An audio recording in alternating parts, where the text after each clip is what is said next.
ரமதானுக்கு பிறகு கண்ணியத்துக்குரியவர்களே, ரமதான் மாதத்தை நாம் சந்தித்தோம். ரமதான் மாதத்துடைய வணக்க வழிபாடுகளை செய்தோம். 5 நேர தொழுகையை பள்ளியில் சென்று ஜமாஅத்தோடு முடிந்த அளவு தொழுதோம்.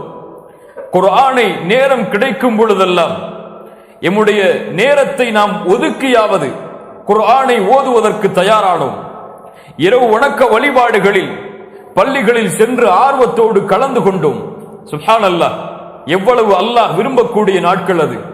அல்லாஹ்விடத்தில் எவ்வளவு மேன்மையான நாட்கள் அது. அல்லாஹ் விரும்புகின்ற அத்துணை வழிகளிலும் எம்முடைய வாழ்வை நாம் பயன்படுத்தினோம். வெறும் நான் நோன்பை தாகித்திருப்பதையும் பசித்திருப்பதையும் மட்டும் நான் சொல்லவில்லை. அல்லாஹ் எதை தடுத்தானோ அதிலிருந்து முற்றிலுமாக எம்முடைய வாழ்வை விலக்கிக் கொண்டோம். அல்லாஹ் எதை விரும்பினானோ அதை எம்முடைய வாழ்வில் நாம் செயல்படுத்தினோம். அல்ஹம்துலில்லாஹ். ஆனால் ரமதான் மாதம் எம்மை கடந்துவிட்டு சில வாரங்கள் ஆகியிருக்கிறது. ஆனால் ரமதான் மாதத்திலே எப்படி எம்முடைய வாழ்வு இருந்ததோ அதே போல்தான் எம்முடைய வாழ்வு தொடர்கிறதா, அல்லது ரமதான் மாதத்திற்கு முன்னால் எப்படி எம்முடைய வாழ்வை நாம் கழித்தோமோ அந்த வாழ்க்கை மீண்டும் எம்முடைய வாழ்க்கையில் இணைந்து விட்டதா? என்ன பதிலாக இருக்கும் இதற்கு? என்ன பதிலாக இருக்கும்? மீண்டும் அந்த வாழ்க்கை எம்மோடு இணைந்து விட்டது. பலருக்கு ரமதான் வந்ததென்ற நினைவே சென்று விட்டது. ரமதான் வந்ததா இல்லையா என்ற நினைவு கூட அவர்களுடைய வாழ்வில் இல்லை. அவர்கள் ரமதானில் அவர்களுடைய வாழ்வில் நினைவுக்கு வரக்கூடிய ஒரே அம்சம் ரமதானுடைய இறுதி நாள், ஈதுடைய தினம்.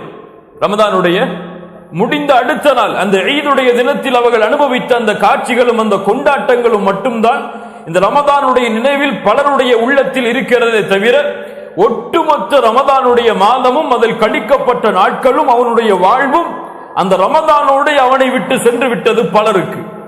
பலர் இன்னும் கொஞ்சம் காலம் ஆகும் அவர்களுக்கு மீண்டும் அவர்களுடைய பழைய வாழ்வை அவர்கள் தொடங்குவதற்கு. ரமதானுடைய அந்த ஈமான் இன்னும் அவர்களுடைய உள்ளத்தில் தொற்றிக் கொண்டிருக்கிறது. இல்ல மஷா அல்லாஹ், அல்லாஹ் பாதுகாத்தவர்களை தவிர இன்னும் பலர் இருக்கிறார்கள். அல்ஹம்துலில்லாஹ், அவர்கள் தான் வெற்றியாளர்கள், அவர்கள் தான் கண்ணியத்துக்குரியவர்கள் அல்லாஹ்விடத்தில். ரமதானுக்கு முன்னாலும் அவர்களுடைய வாழ்க்கை எப்படித்தான் இருந்தது, ரமதானிலும் அவர்களுடைய வாழ்க்கை எப்படித்தான் இருந்தது, ரமதானுக்கு பிறகும் அவர்களுடைய வாழ்க்கை அப்படித்தான் இருக்கும். ஏற்றம் இருக்கும், ஏற்றம் இரக்கம் இருக்கும். ஆனால் ஒரே அடியாக அது இறங்கி விடாத அவனுடைய வாழ்வில். இவர்கள் தான் வெற்றியாளர்கள். அல்லாஹ் ரப்புல் ஆலமீன் அந்த கூட்டத்தில் எம்மை ஆக்குவானாக. ஏன் ரமதானில் தொழுதோம்? ஏன் ரமதானுக்கு பிறகு நாம் தொழவில்லை? ஏன் ரமதானில் பள்ளிக்கு சென்று ஜமாஅத்தோடு தொழுதோம்? ஏன் ரமதான் முடிந்து விட்டதற்கு பிறகு பள்ளியில் சென்று ஜமாஅத்தோடு தொழுவதற்கு நம்முடைய உள்ளம் தயங்குகிறது? ஏன் ரமதானில் குர்ஆனை ஓதினோம்? ரமதான் முடிந்ததற்கு பிறகு ஏன் குர்ஆனை ஓதுவதை நிறுத்திவிட்டோம்? ஏன் ரமதானில் இரவு வணக்க வழிபாடுகளில் ஈடுபட்டோம்? ஏன் ரமதானுக்கு பிறகு இரவு வணக்க வழிபாடுகளை நிறுத்திவிட்டோம்? யார் பதில் சொல்ல முடியும் இதற்கு? ஏன் ரமதானில் மட்டும் அல்லாஹ் ரப்புல் ஆலமீன் கடமையாக்கிய ஒரு கடமையா தொழுகை? எல்லா நேரங்களிலும் அல்லாஹ் கடமையாக்கியது. ரமதானில் மட்டும் பள்ளியில் சென்று தொழுங்கள் என்று அல்லாஹ்வால் கொடுக்கப்பட்ட கடமையாது? ரமதான் அல்லாத நாட்களிலும் பள்ளியில் சென்று ஜமாஅத்தோடு தொழ வேண்டும் என்று அல்லாஹ்வால் கொடுக்கப்பட்ட கட்டளை அது. ஆனால் ஏன் ரமதானில் மட்டும் இந்த சமூகம் நிறைவேற்றுகிறது? ரமதானில் பார்த்தால் ஃபஜ்ருடைய தொழுகைக்கெல்லாம் பள்ளியில் உள்ளே செல்வதற்கு இடம் கிடைக்காத பலர் எம்மிலே இருக்கிறார்கள். ரமதான் முடிந்து விட்டால் முதல் சஃப் எல்லாம் சாதாரணமாக அங்கே வரக்கூடிய எல்லா தொழுகையாளிகளுக்கும் கிடைப்பதற்கு ஏற்ப பள்ளி தயாரிக்கப்பட்டிருக்கிறது. புதிய பள்ளி உருவாகியதா, அல்லது புதிய மக்கள் இந்த பூமிக்கு வருகை தந்தார்களா, அல்லது வருகை தந்த மக்கள் எல்லாம் வானத்திற்கு உயர்த்தப்பட்டு விட்டார்களா, அல்லது இந்த பூமியில் இருந்து அவர்கள் எல்லாம் மரணித்து விட்டார்களா? இந்த கேள்விகளுக்கு எல்லாம் பதில் என்ன? என்ன? யாரால் இந்த மாற்றம் ஏற்படுகிறது? ஏன் இந்த மாற்றத்திற்கு இந்த முஸ்லிம் சமூகம் உட்படுத்தப்படுகிறது? ரமதானுக்கென்று சிறப்புகள் இருக்கிறது, அதற்கென்று கண்ணியம் இருக்கிறது, அது செய்யப்படக்கூடிய வணக்க வழிபாடுகளுக்கென்று மதிப்பு இருக்கிறது. அதை மறுக்கவில்லை, அதை ஏற்றுக்கொள்கிறோம். ஆனால் இந்த வணக்க வழிபாடுகள் எல்லாம் ரமதானில் மட்டும் கடமையாக்கப்பட்டதில்லையே. அல்லாஹ் ரப்புல் ஆலமீன் குர்ஆனில் ரமதான் வரும் வரை அல்லாஹ்வை வணங்குங்கள் என்றா கட்டளையிடுகிறான். ரமதான் முடிந்து விட்டால் அல்லாஹ்வை மறந்து விடுங்கள், இந்த பூமியில் நீங்கள் எப்படி வாழ நினைக்கிறீர்களோ அப்படி வாழ்ந்து கொள்ளுங்கள் என்று அல்லாஹ் ரப்புல் ஆலமீன் இந்த முஸ்லிம் சமூகத்திற்கு கட்டளையிடுகிறான். வஅ்புது ரப்பக ஹத்தா யஅதியக்கல் யகீன். அல்லாஹ்வுடைய கட்டளை.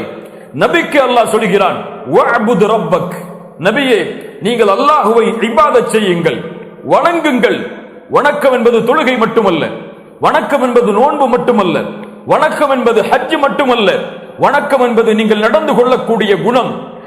வணக்கம் என்பது உங்களுடைய குடும்பத்தார்களோடு, உங்களுடைய உறவினர்களோடு, உங்களுடைய தொழிலோடு அல்லாஹ் ரப்புல் ஆலமீன் எப்படி விரும்புகிறானோ, அல்லாஹ் எப்படி நேசிக்கிறானோ அப்படி வாழக்கூடிய முறைதான் இபாதத், வணக்கம். வஅ்புது ரப்பக், அல்லாஹ்வை வணங்குங்கள் நபியே, உங்களுடைய ரப்பை வணங்குங்கள். எதுவரை? ஹத்தா யஅதியக்கல் யகீன், உங்களுடைய மரணம் உங்களை சந்திக்கும் வரை. ரமதான் வரை மட்டும் என்று அல்லாஹ் சொல்லவில்லை, உங்களுடைய மரணம் உங்களை சந்திக்கும் வரை அல்லாஹ்வை வணங்குங்கள். ரமதான் வந்தாலும் சரி, ரமதான் உங்களுடைய வாழ்வில் வரவில்லை என்றாலும் சரி, மற்ற மாதங்களை நீங்கள் அடைந்தாலும் சரி, அடையவில்லை என்றாலும் சரி, உங்களுடைய நொடிப்பொழுது இந்த பூமியில் கடைசியாக அமைக்கப்படும் வரை அல்லாஹ்வை வணங்குங்கள். இந்த கட்டளைதான் நபிக்கும், இந்த கட்டளைதான் ஒட்டுமொத்த முஸ்லிம் சமூகத்திற்கும். ஆனால் நம்முடைய முஸ்லிம் சமூகத்தில் பலர் ரப்பை வணங்குவதற்கு பதிலாக ரமதானை வணங்கிக் கொண்டிருப்பவர்களாகத்தான் பார்க்கிறோம். 5 கேள்விகள். ரமதானில் நம்முடைய வாழ்வில் ஏற்பட்ட மாற்றம் ரமதானுக்கு பிறகு நம்முடைய வாழ்வில் தொடர்கிறதா என்று சம்பந்தப்பட்ட 5 கேள்விகள் தான் இந்த உரையுடைய அம்சங்கள். முதல் கேள்வி, ரமதானில் வணக்க வழிபாடுகளை செய்தோம், எவ்வளவோ இபாதத்துகளை செய்தோம். ரமதான் முடிந்ததற்கு பிறகு இந்த வணக்க வழிபாடுகளின் மீது பயம் எம்முடைய உள்ளத்தில் தொற்றிக்கொண்டதா? என்ன பயம்? வணக்க வழிபாடுகள் செய்தால் சொர்க்கம் செல்லலாம், அது சந்தோஷமான நிகழ்ச்சியா, பயப்படக்கூடிய நிகழ்ச்சியா? மகிழ்ச்சியான நிகழ்வு. ஏன் பயப்பட வேண்டும்? வணக்க வழிபாடுகளில் எவ்வளவோ தான தர்மங்களை செய்தோம்.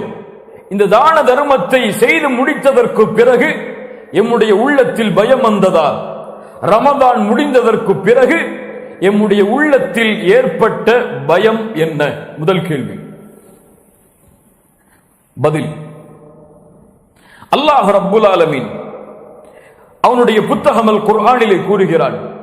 அல்லாஹ்வுடைய தூதர் ஸல்லல்லாஹு அலைஹி வஸல்லம் இந்த வசனத்தை நபி தோழர்களுக்கு ஓதி காட்டுகிறார்கள். அல்லாஹ் கூறுகிறான், வல்லதீன யுக்தூன மா ஆதவ் வகுலூபுஹும் வஜிலா. அல்லாஹ் வழங்கியதிலிருந்து அவர்கள் செலவு செய்வார்கள், ஆனால் அவர்களுடைய உள்ளமோ அல்லாஹுவை அஞ்சிக் கொண்டிருக்கும். ஆயிஷா ரலியல்லாஹு அன்ஹா யார்? அல்லாஹ்வுடைய தூதர் ஸல்லல்லாஹு அலைஹி வஸல்லமுடைய மனைவி. கேட்டார்கள், அல்லாஹ்வுடைய தூதரே, அல்லாஹ்வுடைய பாதையில் செலவு செய்கிறான், அல்லாஹ்வுடைய பாதையில் செலவு செய்யும் பொழுது ஏன் அவன் பயப்பட வேண்டும்? நியாயமான கேள்வி இல்லையா? நியாயமான கேள்வி. அப்படி என்றால் அஹுவல்லதி யஸ்னி வயஸ்ரிக் வயஸ்ரபுல் ஹம்ர், அவன் மது குடிப்பானா? அவன் திருடுவானா? அவன் விபச்சாரம் செய்வானா? அல்லாஹ்வுடைய பாதையில் ஒரு செலவழிக்கும் பொழுது ஒருவன் பயந்தால் அவன் விபச்சாரனா? அல்லாஹ்வுடைய தூதர் அவன் திருடனா? அவன் குடிகாரனா? அல்லாஹ்வுடைய தூதர் ஸல்லல்லாஹு அலைஹி வஸல்லம் சொன்னார்கள், லா யா பின்த சித்தீக், சித்தீக்கின் மகளே. யாரின் மகள்? அபூபக்கர் சித்தீக்குடைய மகள். சித்தீக்கின் மகளே, அப்படி அல்ல, நீ புரிந்து கொள்வது தவறு. உண்மையான புரிதல் என்னவென்றால், வலக்கின்னஹு الرجل يصوم ويتصدق ويصلي وهو يخاف ألا يتقبل منه. அவர் யார் தெரியுமா? தொழுவார், அல்லாஹ்வுடைய பாதையில் செலவு செய்வார், நோன்பை நோற்பார். அவர் பயப்படுவார், இந்த அமல்கள் அல்லாஹ்விடத்திலே அங்கீகரிக்கப்படுமா இல்லையா என்று. இதான் இந்த கேள்விக்குரிய பதில். நாம் வைத்த நோன்புகள் அல்லாஹ்விடத்திலே அங்கீகரிக்கப்பட்டதா? யார் சொல்ல முடியும்? நாம் தொழுத தொழுகைகள், நாம் ஓதிய குர்ஆனுடைய திலாவா, நாம் செய்த திக்ர்கள், நாம் செய்த இரவு வணக்க வழிபாடுகள் அல்லாஹ்விடத்திலே அங்கீகரிக்கப்பட்டால் தான் மன் சாம ரமதான ஈமானன் வஹ்திசாபன் குஃபிர லஹு மா தகத்தம மின் தம்பி. யார் ரமதான் மாதத்தில் ஈமானோடும் நன்மை எதிர்பார்த்தும் நோன்பை நோக்கிறாரோ அவருடைய கூலி என்ன? அவர் முன் சென்ற பாவங்கள் எல்லாம் மன்னிக்கப்படும். ரமதானில் யார் இரவுடைய நேரங்களில் ஈமானோடும் நன்மை எதிர்பார்த்தும் நின்று வணங்குகிறாரோ அவருடைய முன் சென்ற பாவங்கள் எல்லாம் மன்னிக்கப்படும். ரமதானுடைய லைலத்துல் கத்ருடைய இரவில் யார் ஈமானோடும் நன்மை எதிர்பார்த்தும் நின்று வணங்குகிறாரோ அவருடைய முன் சென்ற பாவங்கள் எல்லாம் மன்னிக்கப்படும். இது எப்போது?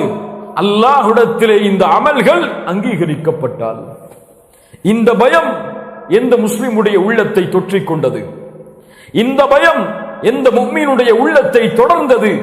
நான் செய்த வணக்க வழிபாடுகளை அல்லாஹ் அங்கீகரிக்க வேண்டுமே, அங்கீகரித்து இந்த ரமதானுக்கு அல்லாஹ் கொடுக்க இருக்கின்ற கூலிகளை நான் பெற வேண்டுமே, அல்லாஹ் இந்த ரமதானுடைய மாதத்தில் இரவுடைய நேரத்தில் விடுதலை செய்த நரகத்தின் விடுதலையாளர்களோடு என் வாழ்வை நான் அமைத்துக் கொள்ள வேண்டுமே என்ற அச்சம் யாருடைய உள்ளத்தை, யாருடைய செயல்களை ஆட்டியது, பயப்பட வைத்தது? கண்ணியத்துக்குரியவர்களே, இந்த கேள்விக்கு பதிலை ஒருவன் அறிய வேண்டும் என்றால் அவனுடைய வாழ்வில் இன்று இருக்கக்கூடிய அமல்களோடு ரமதானை உரசி பார்க்கட்டும். யார் ரமதானுடைய வணக்க வழிபாடுகள் அல்லாஹ்விடத்திலே அங்கீகரிக்கப்பட வேண்டும் என்று பயப்படுவார்களோ அவர்கள் ரமதானுக்கு பிறகும் அந்த வணக்க வழிபாட்டை தொடர்ச்சியாக ரமதானில் செய்தது போலவே அச்சத்தோடும் பயத்தோடும் ஆதரவோடும் அந்த வணக்க வழிபாடுகளை தொடர்ந்து செய்து கொண்டிருப்பார்கள். அல்லாஹ் ரப்புல் ஆலமீன் இந்த கூட்டத்தில் எம்மையாக்கட்டும். இரண்டாவது கேள்வி, ரமதான் கொடுக்க நினைத்த நோக்கத்தை எம் வாழ்க்கையில் நாம் பெற்றுக் கொண்டோமா? ரமதான் கொடுக்க நினைத்த நோக்கம் என்ன? எதற்கு ரமதான்? தக்வாவை அடைவதற்காக, அல்லாஹ்வுடைய அச்சத்தை அடைவதற்காக, அல்லாஹ் ஏவிய செயல்களை செயல்பட்டு அல்லாஹ் தடுத்ததை விட்டு நம்முடைய வாழ்வை விளக்கிக் கொள்வதற்காக. இதுதான் ரமதானுடைய நோக்கம். பசி நோக்கம் அல்ல, தாகித்திருப்பது நோக்கம் அல்ல. என்னை பொறுத்தவரை இன்று முஸ்லிம்களில் பலர் இல்ல மஷா அல்லாஹ் பசிப்பதும் கிடையாது, தாகிப்பதும் கிடையாது. அவருடைய சஹருடைய உணவே போதுமானது அந்த ஒரு தினத்துடைய பசிக்கு. இல்ல மஷா அல்லாஹ், அல்லாஹ் பாதுகாத்தவர்களை தவிர. இப்ப இது நோக்கம் அல்ல. ரமதானுடைய உண்மையான நோக்கம் தக்குவா. இந்த தக்குவாவை நாம் அடைந்தோமா? அல்லாஹ்வின் அச்சத்தை எம்முடைய உள்ளம் இந்த நேரத்தில் சுமந்து கொண்டிருக்கிறதா? அல்லாஹ்வுடைய பயம் எம்முடைய வாழ்வை ஆட்டி படைக்கிறதா? அல்லாஹ் ஏவிய செயல்களை செயல்படுத்த வேண்டும் என்ற எண்ணம், அல்லாஹ் தடுத்ததை எம்முடைய வாழ்வில் விலக்கிக் கொள்ள வேண்டும் என்ற நோக்கம் எம்முடைய வாழ்வில் பிரதிபலிக்கிறதா? தக்குவா என்பது மேலே சொல்லியதை போல தாடிகளை வளர்ப்பது அல்ல. தாடி இல்லாதவரும் தக்குவாவோடு இந்த பூமியில் வாழலாம். இல்ல மஷா அல்லாஹ், அல்லாஹ் பாதுகாத்தவர்களை தவிர. ஆடைகளை மாற்றாதவரும் அல்லாஹ்வுடைய அச்சத்தோடு இந்த பூமியில் வாழலாம், வாழ்ந்து கொண்டிருக்கிறார்கள். ஆனால் இது மாற்றம் அல்ல. உள்ளத்தில் ஏற்படக்கூடிய மாற்றத்தை ذَلِكَ وَمَن يُعَظِّمْ شَعَائِرَ اللَّهِ فَإِنَّهَا مِن تَقْوَى الْقُلُوبِ. தக்குவா என்பது உள்ளம் சம்பந்தப்பட்டது. அல்லாஹ் ரப்புல் ஆலமீன் அதைத்தான் சொல்கிறான். அல்லாஹ்வுடைய அத்தாட்சிகளுக்கு கண்ணியத்தை அளிப்பவர்கள் உள்ளத்தில் தக்குவாவை சுமப்பவர்கள். அல்லாஹ் ரப்புல் ஆலமீன் கூறுகிறான், லா யனாலல்லாஹு லுஹூமுஹா வலா திமாஉஹா. நீங்கள் அறுத்து பலியிடுகின்ற அந்த ஆடுகளின் இரத்தங்களோ மாமிசங்களோ அல்லாஹ்வை அடைவது கிடையாது. உங்களுடைய உள்ளத்தில் இருக்கக்கூடிய தக்குவாதான் அல்லாஹ்வை அடைகிறது. அல்லாஹ்வுடைய தூதர் ஸல்லல்லாஹு அலைஹி வஸல்லம், ரசூல்மார்களின் தலைவர், முவஹிதுகளின் தலைவர் முஹம்மது ரசூலுல்லாஹ் ஸல்லல்லாஹு அலைஹி வஸல்லம் அவர்கள் தங்களுடைய கரத்தை உள்ளத்தில் சுட்டிக்காட்டி சொன்னார்கள், அத்தக்வா ஹாஹுனா, அத்தக்வா ஹாஹுனா, அத்தக்வா ஹாஹுனா. அல்லாஹ் உங்களுடைய தோற்றங்களையோ உங்களுடைய உருவங்களின் அமைப்பையோ அல்லாஹ் ரப்புல் ஆலமீன் பார்ப்பதில்லை. அல்லாஹ் உங்களுடைய உள்ளத்தில் இருக்கும் தக்குவாவை தான் பார்க்கிறான். தக்குவா இங்கே இருக்கிறது, தக்குவா இங்கே இருக்கிறது, தக்குவா இங்கே இருக்கிறது என்று அல்லாஹ்வுடைய தூதர் முஹம்மது ரசூலுல்லாஹ் ஸல்லல்லாஹு அலைஹி வஸல்லம் அவர்கள் சொன்னார்கள். இந்த தக்குவா நம்முடைய வாழ்வில் இந்த ரமதானின் மூலமாக பெறப்பட்டிருந்தால், இந்த நோன்புகள் அங்கீகரிக்கப்பட்டு இந்த நோன்புடைய கூலியாக அல்லாஹ் இதை எமக்கு கொடுத்திருந்தால், பாவங்களின் மீதுள்ள பயம் எம்முடைய வாழ்வில் அதிகமாக எல்லையை மீறி இருக்கும். ஆனால் ரமதானில் இருந்த பாவங்களின் பயம் ரமதானுக்கு பிறகு சென்று விட்டதென்றால் இல்ல மஷா அல்லாஹ், அல்லாஹ் பாதுகாத்தவர்களை தவிர எம்முடைய நோன்புகளும் எம்முடைய வணக்க வழிபாடுகளும் வெறும் சடங்குகளாகவே ஆக்கப்பட்டிருக்கும். அல்லாஹ் ரப்புல் ஆலமீன் அப்படிப்பட்ட அமல்களை விட்டு எம்மை அல்லாஹ் பாதுகாப்பானாக. கண்ணியத்துக்குரியவர்களே, அப்துல்லா இப்னு மஸ்ஊத் ரலியல்லாஹு அன்ஹு அவர்கள் சொன்னார்கள், ஒரு முஃமினுடைய உள்ளத்தின் தக்குவா பயம் எப்படி இருக்கும் என்றால், பாவங்களில் ஒரு முஃமின் பாவங்களை பார்ப்பான். ஒரு மலையில் அவன் நிற்கும் பொழுது அவன் மீது ஒரு பாறை உருண்டோடி வருவதைப் போல ஒரு பாவத்தை செய்யும் பொழுது அவன் பயப்படுவான். அப்படி ஒரு முனாஃபிக் பாவத்தை பயப்படுவான். அவனுடைய மூக்கில் ஒரு ஈ உட்கார்ந்து சென்றால் எந்த உணர்வு இருக்குமோ அந்த உணர்வோடு.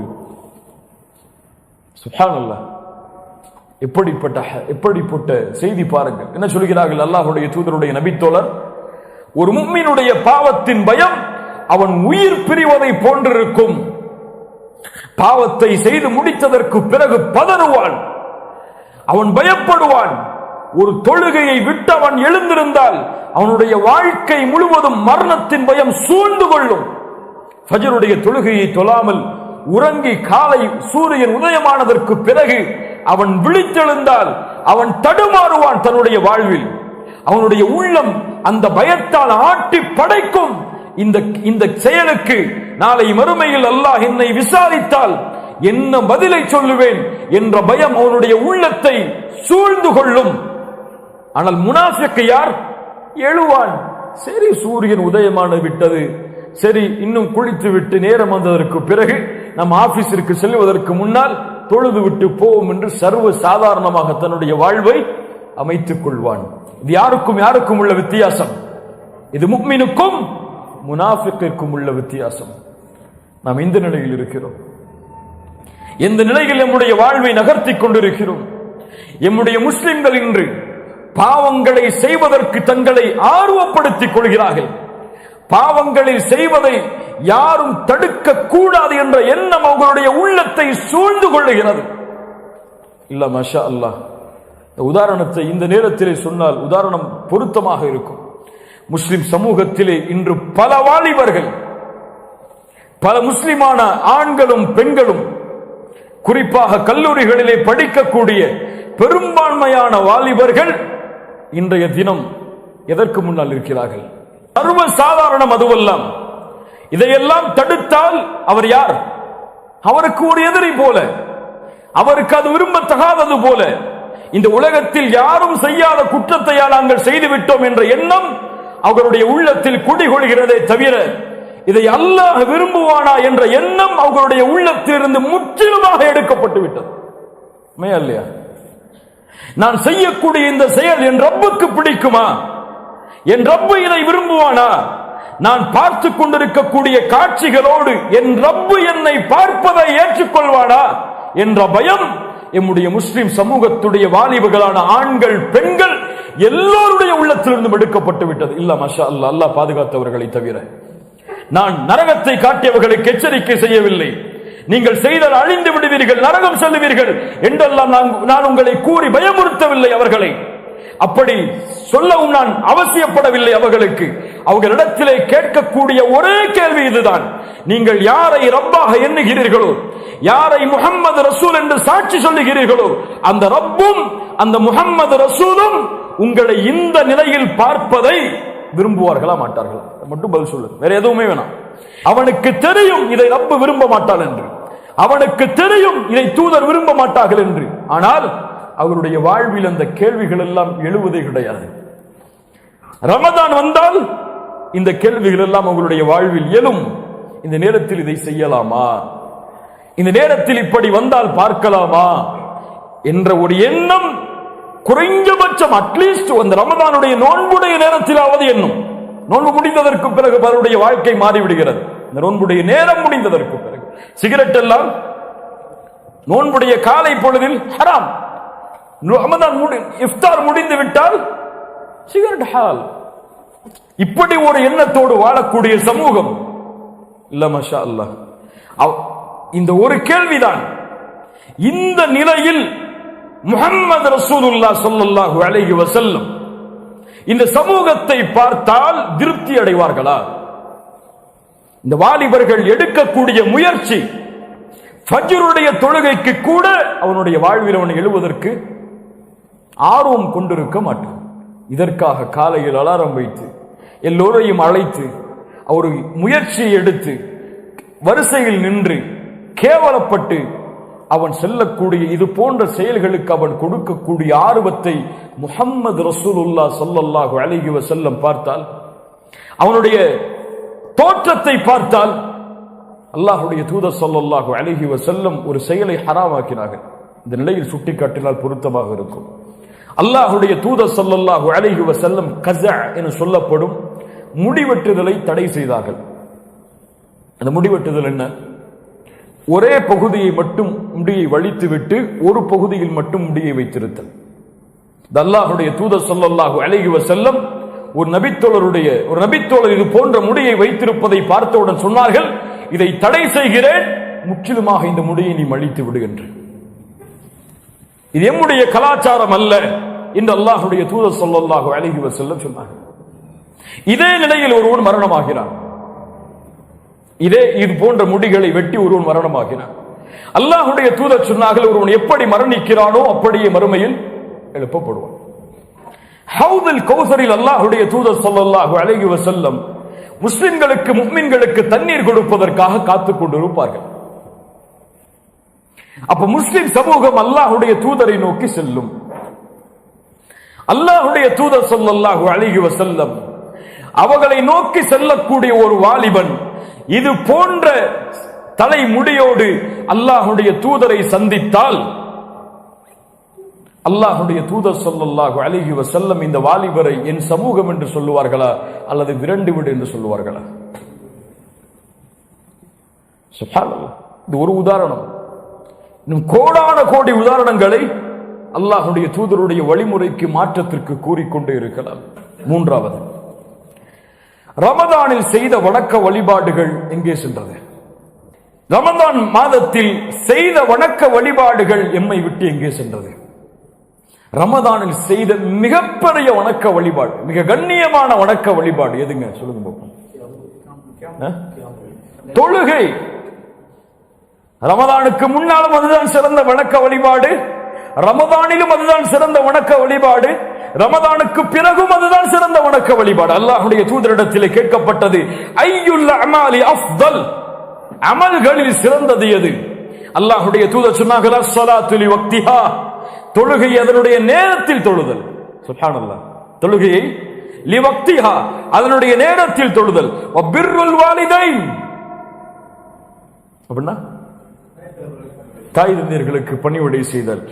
தும்மல் ஜிஹாது ஃபீ சபீலில்லாஹ், அல்லாஹ்வுடைய பாதையில். சுப்ஹானல்லாஹ். எதுக்கு முன்னாடி அல்லாஹ்வுடைய தூதர் சிறந்த அமல் சொன்னாங்க? ஜிஹாதிற்கு முன்னால், பெற்றோர்களுக்கு பணிவிடை செய்வதற்கு முன்னால் சிறந்த அமல் தொழுகை. இந்த ஜிஹாதுடைய தேட்டம் உள்ளத்தில் இருப்பவர்கள் கூட தொழுகையை சரியாக கடைபிடிப்பது கிடையாது. ஜிஹாதை பற்றி பேசுபவர்கள், முஸ்லிம் சமூகத்தின் பிரச்சனைகளை எடுத்து சொல்பவர்களுக்கு கூட வணக்க வழிபாட்டுடைய இந்த அமலில் ஆர்வம் கொள்வது குறைவு. சுப்ஹானல்லாஹ். எவ்வளவு கண்ணியமான அமல் தெரியுமா? அல்லாஹ்வுடைய தூதர் ஸல்லல்லாஹு அலைஹி வஸல்லம் ஒரு முறை கேட்டார்கள், உங்களுடைய வீட்டின் வாசலில் ஆறு ஓடுகிறது, ஒருவர் 5 முறை அந்த ஆற்றில் குளிக்கிறார், அவருடைய உடம்பில் அழுக்குகள் ஒட்டுமா? என்ன சொன்னார்கள் சஹாபாக்கள்? நம்ம என்ன சொல்லுவோம்? எப்படி ஒட்டும்? 5 முறை ஒரு குளித்தால் உடம்பில் அழுக்கு இருக்குமா? அல்லாஹ்வுடைய தூதர் ஸல்லல்லாஹு அலைஹி வஸல்லம் சொன்னார்கள், அதுதான் 5 நேர தொழுகைக்குரிய உதாரணம். அதன் மூலமாக பாவங்கள் அழிக்கப்படுகிறது, பாவங்கள் நீக்கப்படுகிறது. ஒரு மனிதர் அல்லாஹ்வுடைய தூதர் ஸல்லல்லாஹு அலைஹி வஸல்லம் இடத்தில் ஓடி வந்தார்.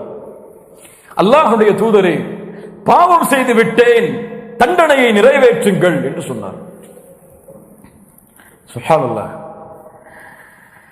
இன்னி அஸப்து ஹத்தன் ஃபகிம்ஹு, பாவத்திற்குரிய ஒரு செயலை செய்து விட்டேன், தண்டனையை நிறைவேற்றுங்கள். அல்லாஹ்வுடைய தூதர் ஸல்லல்லாஹு அலைஹி வஸல்லம் அவரை புறக்கணித்து விட்டார். அஸருடைய நேரம், ஸலாத்துல் அஸருடைய நேரம். சஹாபாக்கள் இருக்கிறார்கள் பள்ளியில், வந்து இப்படி சொல்கிறார். அல்லாஹ்வுடைய தூதர் ஸல்லல்லாஹு அலைஹி வஸல்லம் எதுவுமே அவற்றை சொல்லல, அமைதியா இருந்துட்டாங்க. அஸருடைய தொழுகை முடிந்தது. மீண்டும் வந்தார். அல்லாஹ்வுடைய தூதரே, பாவம் செய்து விட்டேன், தண்டனையை கொடுங்கள். அல்லாஹ்வுடைய தூதர் ஸல்லல்லாஹு அலைஹி வஸல்லம் அது என்ன பாவம், என்ன குற்றம், எவ்வளவு விரிதம் அளிக்கக்கூடிய குற்றம் எதுவுமே கேட்கல. ஒரே கேள்வி கேட்டாங்க, ஹல் ஸல்லைத்தல் மஅனல் அஸ்ர், எங்களோடு அஸருடைய தொழுகையை தொழுதியா, எங்களோடு அஸருடைய தொழுகையை தொழுதீர்களா? அவர் சொன்னார், ஆம் அல்லாஹ்வுடைய தூதரை தொழுதேன். அல்லாஹ்வுடைய தூதர் சொன்னார்கள், இத்ஹப் ஃபஇன்ன அல்லாஹ் தஆலா கத் அஃபா அன்க, நீ சென்று விடு, அல்லாஹ் ரப்புல் ஆலமீன் அந்த பாவத்தை உன்னிடமிருந்து மன்னித்து விட்டான் என்று பொருள் வைக்க கூடாது. அஃபா அஃபு, அல்லாஹ் ரப்புல் ஆலமீன் இந்த பாவத்தை உன்னிடமிருந்து நீக்கி விட்டான். என்ன பாவம்னு கேட்கல. ஏன்? தொழுகை அவ்வளவு கண்ணியமானது, தொழுகைக்குரிய மதிப்பு அல்லாஹ்விடத்திலே அவ்வளவு உயர்ந்தது. யார் இந்த தொழுகையை அவ்வளவு மதிப்போடு தொழுகிறாரோ அவருக்கு தான் அவர் விரும்பாத எண்ணங்களுடைய எண்ணம் கூலிகளும், அவர் நினைக்காத பாவங்களுடைய மன்னிப்புகளும் அவருக்கு கிடைக்கும். இந்த தொழுகை ஏன் என்று தவற விடப்படுகிறது? ஏன் என்னால் 5 நேர தொழுகையை சரியாக ஜமாஅத்தோடு அல்லது நேரம் குறிப்பிடப்பட்ட முறையில் தொழ முடியவில்லை? இங்கே ஒரே ஒரு கேள்விதான், எது முக்கியம்? அவ்வளவுதான். நான் சொல்லிடுறேன், எது முக்கியம்? இந்த கேள்விக்கு பதில் தெரிஞ்சா நம்முடைய வாழ்க்கையில் எது முக்கியம் எனக்கு தெரியும், உங்களுக்கு தெரியும். ஒரு தொழில் நடந்து கொண்டிருக்கிறது, ஒரு மீட்டிங், உலகத்தில் இருக்கும் எல்லா வல்லுநர்களும் ஒன்று சேரக்கூடிய ஒரு சபை. அங்கே எனக்கும் ஒரு அமர்வு, உட்கார்ந்து கொண்டிருக்கிறேன். அதான் சொல்லப்படுகிறது பள்ளியில், அல்லாஹு அக்பர் அல்லாஹு அக்பர், அதான் சொல்லப்படுகிறது. இந்த நேரத்தில் என் உள்ளத்தில் ஒரு கேள்வி வருகிறது. தொழுகைக்கு அதான் சொல்லப்படுகிறது, அல்லாஹ் தான் மிகப்பெரியவன் என்ற அழைப்பு வருகிறது. எனக்கு முன்னால் உலகத்தின் தலைவர்கள் உட்கார்ந்து இருக்கிறார்கள். இந்த நேரத்தில் நான் தொழுகையை முற்படுத்துவதா, அதைவிட சொல்ல வேண்டும் என்றால் அல்லாஹ்வின் கட்டளையை முக்கியத்துவப்படுத்துவதா அல்லது இந்த தொழிலை முக்கியத்துவப்படுத்துவதா? இந்த 2 தான் கேள்வி. யார் தொழிலை முக்கியத்துவப்படுத்துகிறார்களோ அவர்கள் விரும்பினாலும் விரும்பவில்லை என்றாலும் அவர்கள் அல்லாஹுவை விட, அல்லாஹ்வின் கட்டளையை விட தொழிலுக்கு தான் தங்களுடைய வாழ்வில் முக்கியத்துவத்தை ஏற்படுத்தி வைத்திருக்கிறார்கள். யார் அந்த அமர்வை விட்டு எழுந்து தொழுகைக்குரிய நேரம் முடிவதற்கு முன்னால் தொழுகைக்காக அந்த அமர்வை புறக்கணித்து செல்கிறாரோ அல்லது அனுமதி கேட்டு செல்லுகிறாரோ, கண்ணியமான முறையில் சென்று தொழுது வருகிறாரோ, இவர் தொழுகைக்கு முக்கியத்துவத்தை கொடுப்பவர். அதாவது அல்லாஹ்வுடைய கட்டளைக்கு முக்கியத்துவத்தை தருபவர். என் வாழ்வில் வரக்கூடிய எல்லா நிலையிலும் இதை பொறுத்து பார்த்தால், என் ரப்பு எனக்கு முக்கியமா, என்னை படைத்தவன், பரிபாலிப்பவன், உணவளிப்பவன், இந்த வாழ்வாதாரத்திற்கு சொந்தமானவன், இவன் எனக்கு மிகப்பெரியவனா, அல்லது என் தொழில், என் வருமானம், என் குடும்பம், என் திருவிழா, என் வீட்டு நிகழ்ச்சிகள், இது என்னுடைய வாழ்வில் மிகப்பெரியதா என்ற கேள்விக்குரிய பதில், அல்லாஹ் மிகப்பெரியவன் என்று யாருடைய உள்ளத்தில் எழுகிறதோ அவர்கள்தான் வெற்றியாளர்கள்.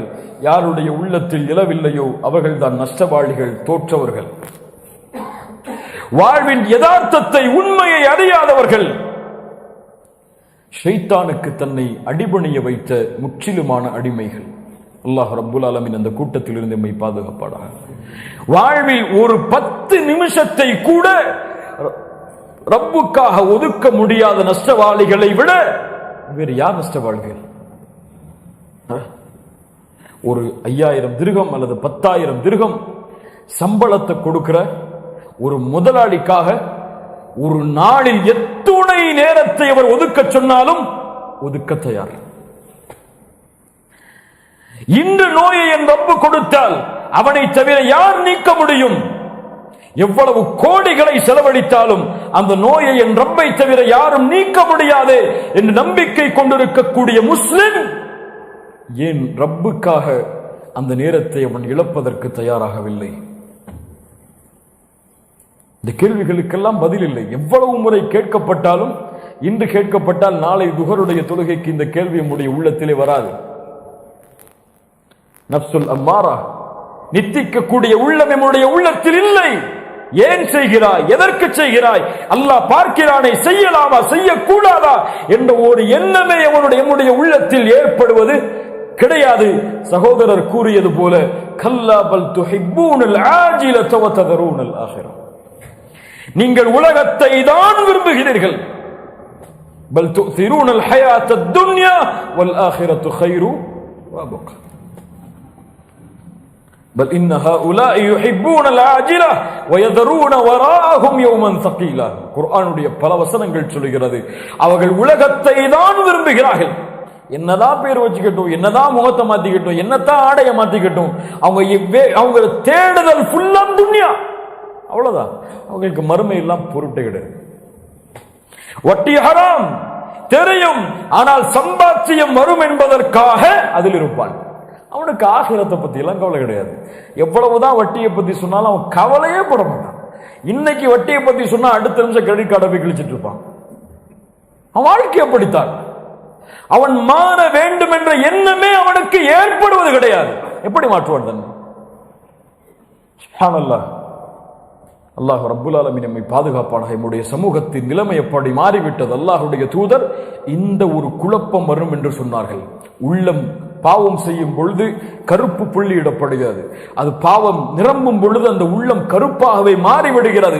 அவனுக்கு எந்த நன்மையும் தெரியாது, எந்த தீமையும் தெரியாது. தூதர் சொன்ன வார்த்தை அது. எந்த நன்மையும் அவனுக்கு புரியாது, எந்த பாவமும் புரியாது.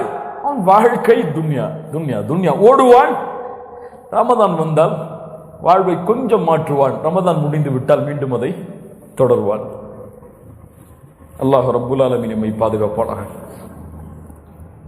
இது போன்று குர்ஆனுடைய திலாவத், நோன்புகள், கியாமுல் லைல், இந்த வணக்க வழிபாடுகள் எல்லாம் எம்மை விட்டு கொஞ்சம் கொஞ்சமாக நீங்கிக் கொண்டிருக்கிறது. நான்காவது கேள்வி, ரமதான் தக்குவாவோடு சேர்ந்து மாற்ற நினைக்கின்ற உண்மையான மாற்றத்தின் மாற்றம் நம்முடைய வாழ்வில் ஏற்பட்டதா? ஒவ்வொரு வணக்க வழிபாட்டுக்குரிய காரணம் என்ன? தொழுகை எதற்காக தெரியுமா? குணத்தை மாற்றுவதற்காக. நோன்பு எதற்காக தெரியுமா? குணத்தை மாற்றுவதற்காக. ஜகாத் எதற்காக தெரியுமா? குணத்தை மாற்றுவதற்காக. ஹஜ் எதற்காக தெரியுமா? குணத்தை மாற்றுவதற்காக. இந்த இஸ்லாமிய பிம்பம் வெளிவருவதே கிடையாது. இதனாலதான் இன்னைக்கு முஸ்லிம் சமூகம் உலகத்தில் இறை மறுப்பாளர்களால விமர்சிக்கப்படுது. இதனாலதான் ஒவ்வொரு முஸ்லிமும் இன்று ஒரு பயங்கரவாதியாக, தீவிரவாதியாக காட்டப்படுகிறான், கற்பிக்கப்படுகிறான். இந்த குணத்தை மாற்றுவதற்காகத்தான் இஸ்லாமிய மார்க்கத்தின் எல்லா வணக்க வழிபாடுகளும். தொழுகை, இன்ன ஸலாத் தன்ஹா அனில் ஃபஹ்ஷாஇ வல் முன்கர். இன்ன ஸலாத் தன்ஹா அனில் ஃபஹ்ஷாஇ வல் முன்கர். தொழுகை மானக்கேடான தடுக்கப்பட்ட காரியங்களை விட்டு உங்களை தடுக்கும். தொழுகை உங்களுடைய உள்ளத்தில் எழக்கூடிய மானக்கேடான பாவங்களுக்கு தடை. தொழுகை புறத்தை தடுக்கும், தொழுகை பொறாமையை தடுக்கும், தொழுகை பொறுமையை கொடுக்கும், தொழுகை மானக்கேடான எண்ணங்கள், தவறான எண்ணங்கள் ஒரு முஸ்லிமின் மீதோ அல்லது உள்ளத்திலோ ஏற்படுவதிலிருந்து தடையை விதிக்கும். அதற்குத்தான் தொழுகை. ஜகாத் எதற்காக? خذ من أموالهم صدقة تطهرهم وتزكيهم بها. உங்களுடைய செல்வத்திலிருந்து ஜகாத்தை எடுங்கள். அது உங்களுடைய செல்வத்தை சுத்தப்படுத்தும், உங்களுடைய உள்ளத்தை சுத்தப்படுத்தும். குறிப்பாக உள்ளத்தில் இருக்கக்கூடிய கருமித்தனத்தை ஜகாத் நீக்கும். இதற்குத்தான் ஜகாத். நோன்பு எதற்காக? அல்லாஹ்வுடைய தூதர் ஸல்லல்லாஹு அலைஹி வஸல்லம் சொன்னார்கள், யார் ரமதான் மாதத்துடைய நோன்புகளில் பொய் கூறுவதை விட்டும் தடுக்கப்பட்ட இது போன்ற காரியங்களை செய்வதை விட்டும் விலகவில்லையோ அவர் நோன்பிருந்து பசித்திருப்பதாலும் தாகித்திருப்பதாலும் அல்லாஹ்விற்கு எந்த பலனும் இல்லை. ஹஜ் எதற்காக? அல் ஹஜ் அஷ்ஹுரும் மஅலூமாத் ஃபமன் ஃபரத ஃபீஹின்னல் ஹஜ் ஃபலா ரஃபஸ் வலா ஃபுசூக் வலா ஜிதால ஃபில் ஹஜ். ஹஜ் யார் அதை கடமையாக்குகிறாரோ கடமையாகிறதோ ஃபலா ரஃபஸ, அவர் ரஃபஸ் இரண்டு அர்த்தங்களை கொண்டது. ஒன்று, கெட்ட வார்த்தைகளை பேச வேண்டாம், அல்லது அருவருக்கத்தக்க மானக்கெடா செயல்களை செய்ய வேண்டாம். ஃபலா ரஃபஸ் வலா ஃபுசூக், பாவங்களை குற்றங்களை அவர் செய்ய வேண்டாம். வலா ஜிதால ஃபில் ஹஜ், பொய் கூற வேண்டாம். வலா ஜிதால ஃபில் ஹஜ், அவர் ஹஜ்ஜில் வாக்குவாதம் செய்ய வேண்டாம். ஒருவரை போட்டியிட்டு அவர் வாக்குவாதத்தை ஏற்படுத்த வேண்டாம். சுப்ஹானல்லாஹ். இப்ப இந்த வணக்க வழிபாடுகளுக்குரிய உள்நோக்கம் அல்லாஹ் ஏற்படுத்த நினைப்பது எதைத்தான்? உள்ளங்களில் ஏற்படக்கூடிய மாற்றம், குணங்களில் ஏற்படக்கூடிய மாற்றம். தொழுகையில் சஃபில் கூட நீங்கள் கால்களையும் சேர்த்து வையுங்கள். பிரித்து வைத்தால் அதன் மூலமாக ஒரு சமூகம் பிளவுபடும். ஒரு சின்ன விஷயத்தில் கூட அல்லாஹ்வுடைய தூதர் ஸல்லல்லாஹு அலைஹி வஸல்லம் அந்த ஒன்றைத்தான் ஏற்படுத்த நினைத்தார்கள். எல்லா வணக்க வழிபாடுகள் அதற்காகத்தான் அல்லாஹ்வுடைய தூதர் ஸல்லல்லாஹு அலைஹி வஸல்லம் சொன்னார்கள், புஇஸ்து லிஉத்தம்மிம மகாரிமல் அக்லாக். நான் இந்த பூமியில் அனுப்பப்பட்ட காரணமே குணங்களை சீர்படுத்துவதற்காகத்தான். ஆனால் இன்று தொழுகை இருக்கும், ஹஜ் இருக்கும், ஹாஜியாராக இருப்பார். ரமதான் மாதம் வந்தால் நோன்பு வைப்பார். ரமதான் முடிந்து விட்டால் திங்கட்கிழமை நோன்பு வைப்பார், வியாழக்கிழமை நோன்பு வைப்பார், மாதத்தின் 3 நாட்கள் நோன்பு வைப்பார், கியாமுல் லைலை தொழுவார். ஆனால் அவருடைய வாழ்வில் இருக்கும் குணம், பொய் பேசுவார், புறம் பேசுவார், வியாபாரத்தில் மோசடி செய்வார், வட்டியை கலப்பார், பிறருக்கு அநீதம் செய்வார், ஏற்றத்தாழ்வு பார்ப்பார், பணக்காரன் ஏழை என்ற வித்தியாசம் பார்ப்பார், எல்லாம் இருக்கும். இவர் தொழுது என்ன பலன்? அல்லாஹ்வுடைய தூதர் ஸல்லல்லாஹு அலைஹி வஸல்லம் அவர்களிடத்திலே ஒரு முறை கேட்கப்பட்டது, அல்லாஹ்வுடைய தூதரே இந்த ஹதீஸை கொஞ்சம் கேளுங்க. இன்ன ஃபுலானா, ஒரு பெண் இருக்கிறாள், அந்த பெண் இரவுடைய தொழுகையை தொழுகிறாள். தொழுகிறாங்கன்னு சொல்லல, ஏன் தொழுதாதான் இரவு வணக்கத்தை அவர் செய்வார்.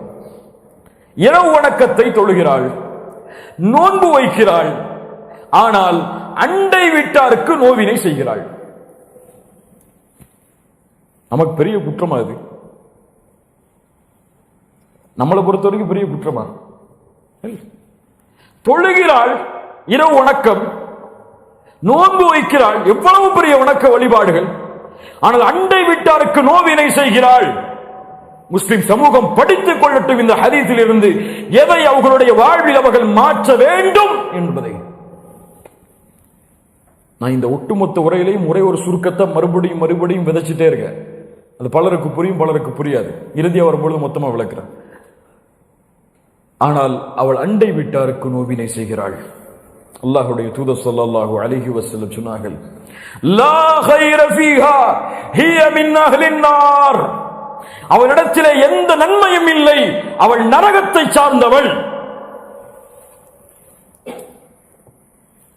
எதுக்கு சொல்லுவாங்க? இரவு வணக்கத்தை தொழுதாலும், இபாதத்தில் அவர் தன்னை சரிபடுத்தினாலும், மனிதர்களோடு நடந்து கொள்ளக்கூடிய முறையில் அவர் தன்னை சரிபடுத்தவில்லை என்றால் அவளிடத்திலே எந்த நன்மையும் இல்லை, அவள் நரகத்தை சார்ந்தவள். இன்னொரு மனிதர், இன்னொரு பெண், துஸல்லியல் மக்தூபா, கடமையான தொழுகையைத்தான் தொழுகிறாள். பெரிய வணக்க வழிபாடுகள்லாம் எதுவுமே கிடையாது. ஆனால் ஏதோ சில சதக்காக்களை அவர்கள் முடிந்த அளவு கொடுக்கிறாள். கடமையான ஜக்காத்தை கொடுக்கிறாள். ஆனால் இந்த பெண்ணால் யாரும் இந்த பூமியில் நோவினை அடைவது கிடையாது. இவள் யார்? அல்லாஹ்வுடைய தூதர் சொன்னார்கள், ஹிய மின் அஹ்லில் ஜன்னah, இவள் சொர்க்கத்தை சார்ந்தவள். குர்ஆனுடைய பெரும்பான்மையான இடங்களை எடுத்து பாருங்கள், ஹதீஸுடைய பெரும்பான்மையான இடங்களை எடுத்து பாருங்கள். எங்கேயும் ஒரு 5 நேரம் தொழுதாரு, அதனால அல்ல அவருக்கு சொர்க்கத்தை கொடுத்தான்னு சொல்லி பூமியில சான்று கொடுக்கப்படலை. இவர் ஜக்காத்த முறையா கொடுத்தாரு, ஹஜ் கரெக்டா செஞ்சாரு, அதனால இந்த சஹாபிக்கு சொர்க்கம்னு சொல்லி எந்த ஹதீஸும் இல்லை. அல்லாஹ்வுடைய தூதருடைய காலத்தில் நடந்ததும் அதற்கு முன்னால் நடந்த அல்லாஹ்வுடைய தூதர் எடுத்து காட்டியதும் இதைத்தான். ஒரு பெண், ஒரு உபச்சாரி இருந்தாள்.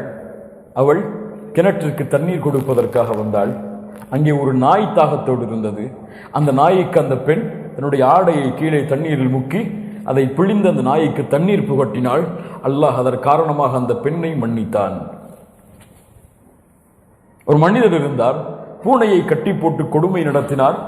அல்லாஹ் ரப்புல் ஆலமீன் அதன் காரணமாக அவருக்கு சொர்க்கத்தை கொடுத்தான்.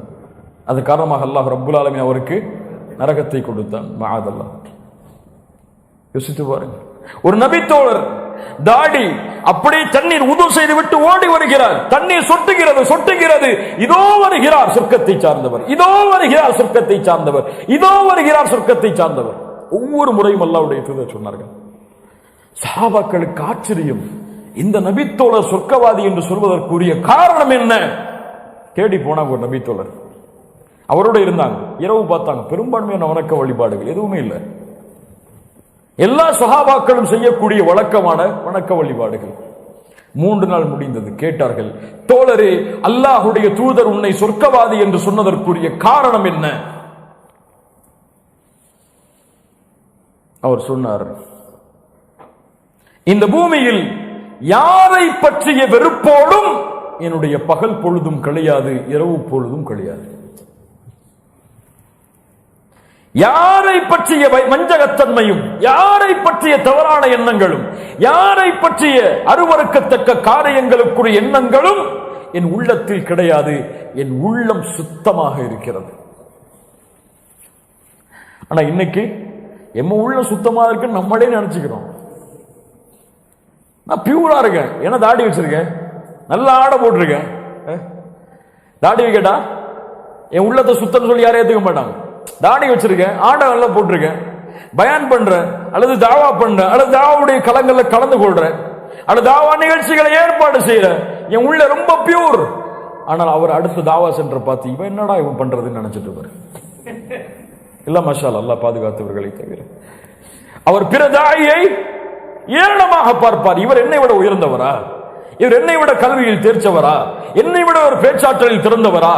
இவர் என்ன எனக்குரிய வாய்ப்பில் கலந்து கொள்வது, அல்லது இவர் என்ன இந்த பணியில் இருப்பது? அவர் ஏன் அப்படி செய்தார், இவர் ஏன் இப்படி செய்தார், அவர் ஏன் அப்படி செய்யவில்லை என்ற முழு தன்மையும் உள்ளத்திலே சுமந்திருப்பார். இல்ல மஷா அல்லாஹ், அது முக்கியம் அல்ல. தொழுகையை மாற்றுவது பெரிய விஷயம் அல்ல.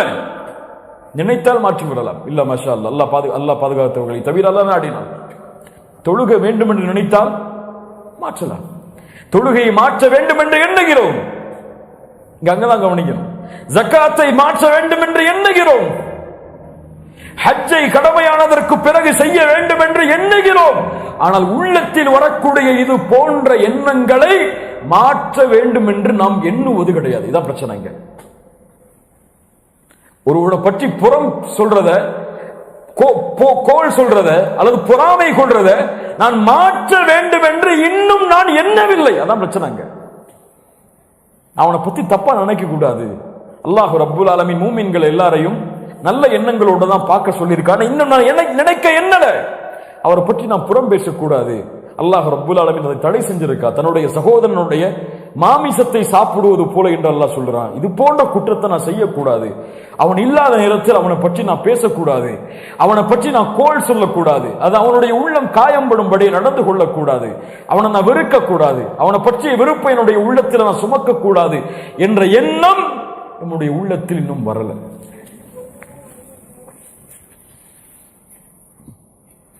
அல்லாஹ் ரப்புல் ஆலமீன் நம்மை பாதுகாப்பானாக. அல்லாஹ் ரப்புல் ஆலமீன் குர்ஆனில் சொர்க்கவாதிகளுக்குரிய தன்மையை எடுத்து பாருங்கள். தொழுகை எல்லாம் முக்கியப்படுத்தினாலும், மற்ற வணக்க வழிபாடுகளை எல்லாம் முக்கியப்படுத்தினாலும், அல்லாஹ் முக்கியப்படுத்துகின்ற மிக முக்கியமான விஷயங்களை நம்முடைய சமூகம் மறந்துவிட்டது. சொர்க்கத்தின் பக்கம் விரைந்து வாருங்கள், அது வானம் பூமிகளை விசாலப்படுத்தி இருக்கிறது. அல்லாஹுவை அஞ்சிய முத்தகீன்களுக்காக தயாரிக்கப்பட்டிருக்கிறது. அவர்கள் யார்? அவர்கள் கஷ்டமான நேரத்திலும் இன்பமான நேரத்திலும் அல்லாஹுடைய பாதையில் செலவு செய்வார்கள். தங்களுக்கே வறுமை என்றாலும் ஏதாவது முடிந்தால் அல்லாஹுடைய பாதையில் கொடுப்பார்கள். இன்பமான செல்வம் அதிகமாக இருக்கக்கூடிய நேரத்தில் வாரி வாரி வழங்குவார்கள். அல்லதீன யுன்ஃபிகூன ஃபிஸ்ஸர்ராஇ வத்தர்ரா வல்காதிமீனல் கய்த். சொர்க்கவாதிகளுக்குரிய தன்மையை சொல்லுகிறான். நபிமார்களோடு, ரசூல்மார்களோடு, சஹாபாக்களோடு வாழப்போகிற மனிதர்களின் தன்மை அல்லாஹ் சொல்லுகிறான். அவர்கள் கோபத்தை விழுங்குவார்கள். இங்க முக்கியத்துவம் காட்டணுமா? சொர்க்கத்துக்கு போறதுக்கு கியாமுல்லைல தொழுறோம், சொர்க்கத்துக்கு போறதுக்கு 5 நேர தொழுகை ஜமாஅத்தோட தொழுறோம். அல்ஹம்துலில்லாஹ். சொர்க்கத்துக்கு போறதுக்கு உம்ராக்கு போறோம், சொர்க்கத்துக்கு போறதுக்கு பயான் நிகழ்ச்சிக்கு போறோம். ஆனா சொர்க்கத்திற்கு போவதற்காக கோபத்தை கட்டுப்படுத்தியவர்கள் முஸ்லிம் சமூகத்தில் துணை பேர். வல்காதிமீனல் கய்த் வல்ஆஃபீன அனின் நாஸ். மக்களுடைய பாவங்களை மன்னிப்பார்கள். இதுவெல்லாம் எது சார்ந்த விஷயம்? இந்த உலகம் பேசக்கூடிய நற்குணங்கள் சார்ந்த விஷயம். இப்படிதானே? இப்படி ஒரு வாழ்ந்தா அவர் என்ன சொல்லுவாங்க? என்ன சொல்லுவாங்க? இவரை மாதிரி மனுஷன் உண்டா? மக்களோட எவ்வளவு மென்மையா நடந்து கொள்றார், மனிதர்களோட எவ்வளவு இரக்கத்தோடு நடந்து கொள்றார், எவ்வளவு அவருடைய குணத்தை பாருங்க. கோவப்படுறது கிடையாது, யாரை பற்றியும் பொறாமை கொள்வது கிடையாது, யாரை பற்றியும் வஞ்சகத்தன்மை அவருடைய உள்ளத்தில் கிடையாது. எப்போதும் அவர் நல்ல முறையில் நல்ல குணங்களோடு நடந்து கொள்கிறார். அவர் என்ன சொல்லுவாங்க மக்கள்? ஒரு சமூகம் அப்படி இருந்தால் அந்த சமூகத்தை எப்படி சொல்வார்கள்? இந்த சமூகத்தில், இந்த ஊரிலே, இந்த ஜமாஅத்தை சார்ந்தவர்கள் இவர்கள் புறம் பேச மாட்டார்கள், பொய் பேச மாட்டார்கள், வஞ்சகத்தன்மையை சுமக்க மாட்டார்கள், பிறர் உயர்வதை விரும்புவார்கள், பிறரை அவர்கள் ஆர்வப்படுத்துவார்கள். முன்னேறுவதற்கு அவர்கள் முன்னேற வேண்டும் என்ற எண்ணத்தில் அல்லாஹ்விடத்திலே பிரார்த்தனை செய்வார்கள். இந்த நற்குணங்களை சுமந்த சமூகம், மனிதன் தனிப்பட்ட குடும்பம் வாழ்ந்தால் அவர்களை இந்த உலகம் எப்படி போற்றும்? இப்படி வாழ்ந்த காரணத்தால் தான் இன்று உலகம் இஸ்லாமை நோக்கி வந்து கொண்டிருக்கிறது. அப்போது ஆரம்பித்ததால் சஹாபாக்களுடைய தொழுகை, சஹாபாக்களுடைய அழைப்பு பணி, சஹாபாக்களுடைய தஅவா, சஹாபாக்களுடைய குர்ஆனை ஓதி அவர்கள் விளக்கக்கூடிய தஃசீருடைய கலை, இது பெரும்பான்மையாக இஸ்லாத்தை நோக்கி அழைத்து வரவில்லை. இதுவும் ஒரு காரணம். ஆனால் இந்த உலகம் இஸ்லாமை ஏற்றுக்கொண்டதன் காரணம் இதுவல்ல. எது காரணம்? சஹாபாக்கள் குத்துபா பண்ணதுனால இந்தியாவில் உள்ள முஸ்லீம்கள் எல்லாம் முஸ்லீம்கள் ஆனாங்கள? சஹாபாக்கள் குர்ஆனுடைய தஃசீர் வகுப்பு நடத்தினதுனால ஸ்பெயின்ல உள்ள முஸ்லீம்கள் முஸ்லீம்கள் ஆனாங்கள? என்ன மொழி தெரியும்? யார் அதை எடுத்து சொல்ல முடியும்? எதை கொண்டு வந்தார்கள்? இஸ்லாம் விரும்பக்கூடிய குணங்களை தங்களுடைய வாழ்வில் கொண்டு வந்தார்கள். அவர்கள் செய்த அழைப்பு பணி அவர்கள் நடந்து கொள்ளக்கூடிய முறையில், அவர்கள் பழகக்கூடிய முறையில், மாற்று மதத்தார்களோ அவர்கள் பழகிய அந்த குணம்தான் அவர்கள் இஸ்லாமை நோக்கி வருவதற்கு காரணமாக அமைந்தது. யாரும் மாற்று கருத்து சொல்ல முடியாது இதற்கு. உண்மை இல்லையா?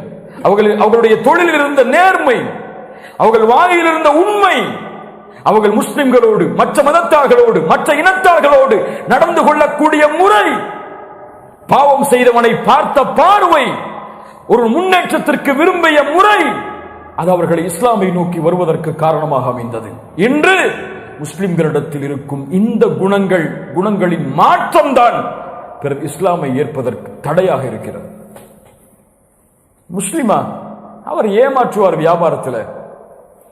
முஸ்லிமா அவர் எப்போ பார்த்தாலும் பிறரை பற்றி பேசிக் கொண்டிருப்பார், குறை சொல்லுவார். இல்ல மாஷா அல்லாஹ், அல்லாஹ் பாதுகாத்தவர்களை தவிர. இந்த எண்ணங்களும் இந்த குணங்களும் தான் முஸ்லிம் சமூகத்தை பற்றிய தவறான பிம்பங்களை ஏற்படுத்தி கொண்டிருக்கிறது. முஸ்லிம் வாலிபர்களுடைய மூளைகள் என்று சலவை செய்யப்படுகிறது சில தவறான இயக்கங்களால். முஸ்லிம் வாலிபர்களுடைய சில மூளைகள் சலவை செய்யப்படுகிறது. ஆம், சில வன்முறைகளுக்கு, சில இஸ்லாம் அனுமதிக்காத காரியங்களுக்கு அழைத்து செல்லப்படுகிறார்கள் சில தவறான இயக்கங்களுடைய அழைப்பால். இதை தடுக்க வேண்டும் என்ற எண்ணம் பலருடைய உள்ளத்தில் தோன்றுவது கிடையாது. அல்லாஹ் ரப்புல் ஆலமீன் புரியக்கூடிய ஆற்றலை எமக்கு தருவானாக. 5வது கேள்வி, எப்போது உறுதியை கடைபிடிக்கப் போகிறோம்? இந்த உறுதி பொறுமை, சகிப்புத்தன்மையோடு அமைய வேண்டும். எதில் பொறுமை? கோபம் வரும்பொழுது வரக்கூடிய பொறுமையை நான் சொல்லவில்லை.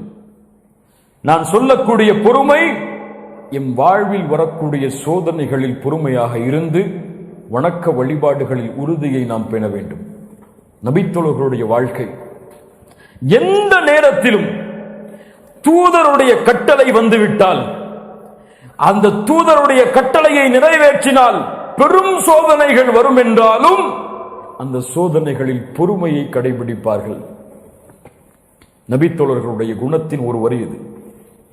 எவ்வளவு சோதனை வந்தாலும் சுன்னாவையோ அல்லாவின் கட்டளையை செயல்படுத்துவதாலோ அவர்கள் அந்த சோதனையில் பொறுமையை கடைபிடிப்பார்கள். அதன் காரணமாக அதை வெற்றி காண்பார்கள். நம்ம பதறிடுறோம், அதன் காரணமாக நமக்கு வெற்றி கிடைக்கிறது. ஸஅத் ரலியல்லாஹு அன்ஹு தாய் சொன்னார்கள், மகனே நீ இஸ்லாமை ஏற்றால் நான் சாப்பிட மாட்டேன், குடிக்க மாட்டேன், எந்த நிலையில் இருக்கிறேனோ அதே நிலையில் மரணிப்பேன். ஸஅத் ரலியல்லாஹு அன்ஹு சொன்னார்கள், தாயே நீங்கள் என்ன ஆனாலும் பரவாயில்லை, ரப்புடைய கட்டளையில் உங்களுக்கு நான் கட்டுப்பட மாட்டேன். உறுதி. சோதனை. தாய் முதல் நாள், 2வது நாள், 3வது நாள் தாயுடைய நிலைமை மாறியதாக இல்லை. சாப்பிடவில்லை, குடிக்கவில்லை. தாய் சோர்ந்து மயங்கக்கூடிய நிலைமை. ஸஅத் அவர்கள் அருகில் சென்றார்கள். தாயே, அல்லாஹ் ரப்புல் ஆலமீன் உங்களுக்கு 100 உயிரை கொடுத்தாலும் சரி, அந்த ஒவ்வொரு உயிரையும் இதே சோதனையில் நீங்கள் மரணித்தாலும் சரி, இந்த சோதனைக்காக அல்லாஹ் ரப்புல் ஆலமீனுடைய மார்க்கத்தை விட்டு ஒருபோதும் நான் விலக மாட்டேன். இந்த சோதனை, தாயுடைய இந்த சோதனையில் ஸஅத் அவர்கள் காட்டிய பொறுமை அல்லாஹ்வுடைய கட்டளையில். அபூ உபைதா ரலியல்லாஹு அன்ஹு ஷாமிற்கு உமர் இப்னு கத்தாபால் அனுப்பப்படுகிறார்கள். ஷாம் தேசத்திலே தாஊன் பரவுகிறது, பரவக்கூடிய நோய். உமர் இப்னு கத்தாப் ரலியல்லாஹு அன்ஹு அபூ உபைதாவை அந்த இடத்திலிருந்து அழைத்து வர வேண்டும் என்று விரும்புகிறார்கள். பரவக்கூடிய நோய் இருக்கக்கூடிய நிலையில் அபூ உபைதா அந்த நோய்க்கு ஆள்பட்டு மரணித்து விடக் கூடாது, மதீனாவிற்கு அபூ உபைதாவை அழைத்து வந்து விட வேண்டும் என்று உமர் அவர்கள் விரும்புகிறார்கள். கடிதம் எழுதுகிறார்கள். அபூ உபைதா, ஆட்சி பொறுப்பை இந்த நபித்தோழருக்கு ஒப்படைத்து விட்டு நீ மதீனாவை நோக்கி வந்து சேரும். உமரின் கடிதம். அபூ உபைதாவிற்கு கடிதம் வந்தவுடன் மறுபடியும் கடிதம் எழுதினார்கள் உமருக்கு. உமரே, உங்களின் நோக்கத்தை நான் அறிகிறேன், உங்களின் நோக்கத்தை நான் அறிகிறேன். தூதர் ஸல்லல்லாஹு அலைஹி வஸல்லம் எங்களுக்கு சொன்னார்கள், நோய் பரவக்கூடிய இடத்தை விட்டு, நோய் இருக்கக்கூடிய நிலையில் அந்த ஊரை விட்டு கடந்து செல்லக்கூடாது என்று. நீங்கள் கலீஃபாவாக இருந்தாலும் தூதரின் நபிமொழி இதற்கு தடை விதிப்பதன் காரணமாக எந்த சஹாபாக்களும் நபித்தோழர்களும் நோயில் மரணிக்கிறார்களோ அவர்களோடு இருந்து அந்த நோயில் அல்லாஹ் நாடினால் மரணிப்பதையே நானும் விரும்புகிறேன். அபூ உபைதாவின் கடிதம். சுப்ஹானல்லாஹ், என்ன ஒரு தன்மை கட்டுப்படுதலில், என்ன ஒரு பொறுமை சோதனையில். இந்த நோயில் என்னுடைய உயிர் அகப்பட்டு மரணித்தாலும் சரி, என் தூதர் தடை செய்த விஷயத்தை நான் செய்ய மாட்டேன். கலீஃபா கட்டளையிட்டாலும், என் தாய் கட்டளையிட்டாலும், என் தந்தை கட்டளையிட்டாலும், என் நிறுவனம் கட்டளையிட்டாலும், என் உலகமே எதிர்த்தாலும் தூதருடைய ஒரு சுன்னாவிற்காக உயிர் துறப்பேனே தவிர அதை மீற மாட்டேன். இது நபித்தோழர்களுடைய வாழ்க்கை. இன்று ஹிஜாப் களையப்படுகிறது, தாடிகள் மழிக்கப்படுகிறது, ஆடைகள் மாற்றப்படுகிறது. ஒரு முஸ்லிம் தன்னை முழுவதுமாக மாற்றிக் கொள்கிறான். துன்யாவுடைய காரியம் வந்துவிட்டார். இவர்களைத்தான் அல்லாஹுடைய தூதர் சொன்னார்கள், ஒரு காலம் வரும், காலையில் முஃமினாக இருப்பான், மாலையில் காஃபிராகி விடுவான். மாலையில் காஃபிராக இருப்பான், காலையில் முஃமினாகி விடுவான். துன்யாவுடைய அற்ப கிரயங்களுக்காக அல்லாஹ்வின் மார்க்கத்தை விலை பேசுவான். துன்யாலாம் பறந்துரும். கூட படிக்கக்கூடிய தோழிகள் ஹிஜாபை வெறுத்தால் ஹிஜாப் எல்லாம் களையப்பட்டு விடும். இன்னைக்கு யார் வெறுத்தாலும் யார் விரும்பினாலும் ஹிஜாப் எல்லாம் இன்னைக்கு முஸ்லிம் சமூகம் பெரும்பான்மையா இல்ல மாஷா அல்லாஹ் அணிவது கிடையாது. ஒரு முஸ்லிம் பெண்ணுடைய போட்டோ வெளியே வந்தால் ஒரு பெரிய அருவருப்பு ஒரு காலத்தில் இருந்தது. என்னடா இந்த முஸ்லிம் பெண் போட்டோலாம் போடுறாளேன்னு சொல்லி இன்ஸ்டாகிராம் ஒரு ஆப் இருக்கு, பெரிய ஃபித்னா. உள்ள போய் பார்த்தீங்கன்னா அவ்வளவு முஸ்லிம் பெண்கள் ஹிஜாபை அணிந்து கொண்டு அவர்களை தாங்களே போட்டோ எடுத்து அப்லோட் செய்து அதை மக்கள் பார்த்து கமெண்ட் செய்து லைக் செய்வதை அவர்களே விரும்புகிறார்கள். சுப்ஹானல்லாஹ். கல்லூரிகளில் ஹிஜாபை கடைபிடிக்கக்கூடிய பெண்களுடைய எண்ணிக்கை மிக குறைவு. தாய் கண்டுகொள்வது கிடையாது, தந்தை கண்டுகொள்வது கிடையாது, யாரும் கண்டுகொள்வது கிடையாது. யாரும் அதற்கு தடை விதித்தாலும் தடை விதிக்கவில்லை என்றாலும் ஹிஜாப் எல்லாம் போச்சு, தொழுகை போச்சு, ஜும்ஆ போச்சு. ஒரு மிகப்பெரிய மாற்றத்திற்கு சமூகம் ஆளாகி கொண்டிருக்கிறது. இதையெல்லாம் தடுப்பதற்கோ அல்லது இதை எடுத்துச் சொல்வதற்கோ அறிவுரை சொல்வதற்கோ இருக்க வேண்டிய சமூகம் இந்த சமூகத்தில் இல்லையோ என்ற ஒரு கேள்வி வருகிறது. அல்லாஹ் பாதுகாப்பானா, அல்லாஹ் பாதுகாப்பானா. ஒருவர் செய்யும் பாவங்களால் அல்லாஹ் கோபமடைந்து இந்த சமூகத்தை அழிக்க நாடிவிட்டால் அந்த அழிவில் நாமும் உட்படுத்தப்படுவோம் என்பதை யாரும் மறந்துவிட வேண்டாம். அல்லாஹ் பாதுகாப்பானா. ஹிஜாப் இவ்வளவு கண்ணியமான விஷயம், இவ்வளவு கண்ணியமான விஷயம். அல்லாஹ் ரப்புல் ஆலமீன் பெண்களுக்கு ஆடையில் அல்லாஹ்வின் கட்டளையை கடைபிடிப்பதற்கு ஒரு வாய்ப்பை கொடுக்கிறார். ஹிஜாபை அணியுங்கள். ஆண்களுக்கு ஆடையில கட்டளை கிடையாது, இதுதான் நீங்க அணியணும் இதுதான் அணியக்கூடாதுன்னு சொல்லி யாருக்கும் சொல்ல முடியாது. அவர் விரும்பிய ஆடையை அவர் அணிந்து கொள்ளலாம். அவருக்கு எது பிடிக்குதோ அவர் போட்டுக்கொள்ளட்டும். அவருக்கு இந்த மாதிரி ஆடை தான் பிடிக்கும்னா அவர் போட்டுக்கொள்ளட்டும். அவருக்கு ஜீன்ஸ் பேண்ட் தான் பிடிக்கும்னா போட்டுக்கொள்ளட்டும். யார் தடை விதிச்சா?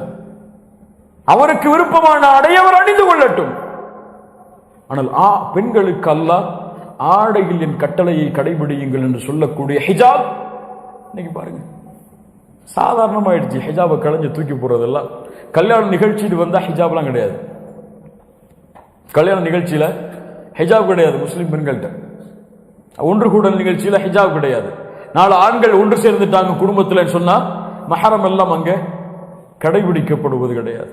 எல்லா ஃபித்னாக்களும் வீடுகளிலும் குடும்பங்களிலும் தெருக்களிலும் ஊர்களிலும் பரவி வருகிறது, தடுப்பதற்கு ஆள் இல்லாமல். ஆனால் அழகிய முறையில் சொல்லப்பட வேண்டும், கண்ணியமான முறையில் சொல்லப்பட வேண்டும், மன விருப்பத்தோடு அவர்களும் மாற வேண்டும் என்ற எண்ணத்தில் சொல்லப்பட வேண்டும். தூதருடைய ஒழுக்க முறை அழைப்பு பணியில் அதைத்தான் எமக்கு சொல்லுகிறது. உடனே ஒரு பொண்ணு ஹிஜாப் போடலைன்னா நரகத்துக்கு போயிடுவ, நீ போய் அவ்வளவுதான் உனக்கு அல்லாஹ்வுடைய சாபம் உண்டாகும் சொல்லி அழைப்பு பண்ணி செய்யக்கூடாது. அது முறையல்ல. கண்ணியமான முறையில் ஒழுக்கத்தோடு பாசத்தோடு நேர்மையோடு அந்த பெண்ணுக்கு எந்த முறையில் சொன்னால் அந்த பெண் விரும்புவாளோ அந்த முறையில் சென்று அழைப்பு பணி செய்து அந்த பெண்ணை அதிலிருந்து காப்பாற்ற குடும்பத்தார்கள் முயற்சி செய்ய வேண்டும். அல்லாஹ் ரப்புல் ஆலமீன் நேர்மையை தருவானாக. இந்த பொறுமையை கடைபிடியுங்கள். சோதனையின் காலம், எங்கு சென்றாலும் முஸ்லிம்கள் சோதிக்கப்படுவார்கள். ஒரு விமான நிலையத்துக்கு போனா முஸ்லிமாக இருந்தால் தோற்றம் இருந்தால் உனக்கு 1 மணி நேரம் இமிகிரேஷன் நிற்க வேண்டிய சூழ்நிலை ஏற்படும். பொறுமையாக இரு. உன் சமூகம் அப்படி பாதிக்கப்பட்டிருக்கிறது. பொறுமையோடு, கோபம் கொள்ளாதே, வெறுப்பை காட்டாதே, அங்கே உன்னுடைய ஆக்ரோஷமான தன்மை அங்கே வெளிப்படுத்தாதே. பொறுமையோடு. ஹிஜாப் அணிந்தால் சோதனை வருகிறதா? பெண்ணே பொறுமையாக இரு. அல்லாஹ் இந்த ஹிஜாபை கொண்டு உன்னை கண்ணியப்படுத்துவான் இந்த பூமியிலும் மறுமையிலும். முகத்தில் சுன்னா இருந்தால் சோதனை வருகிறதா? நிறுவனத்திலோ வீட்டிலோ தொழிலிலோ திருமணத்திலோ பொறுமையாக இரு. அல்லாஹ் ரப்புல் ஆலமீன் இதை கொண்டு உன்னை கண்ணியப்படுத்துவான். உன்னை வெறுத்தவர்களை உன்னை நேசிக்கும்படி அல்லாஹ் ஆக்குவான். அல்லாஹ் ரப்புல் ஆலமீன் நம்முடைய வாழ்வில் இந்த மாற்றத்தை தருவானாக. இந்த நிலைமைதான், இந்த செயல்கள் தான் எம்மை அழைத்து செல்லும் மரண நேரத்திலும் அல்லாஹ்வுடைய கட்டளைக்கு கட்டுப்படுவதோடு. யார் எப்படி வாழ்கிறாரோ அப்படித்தான் மரணமாவார், எப்படி மரணிக்கிறாரோ அப்படித்தான் மறுமையில் எழுப்பப்படுவார்.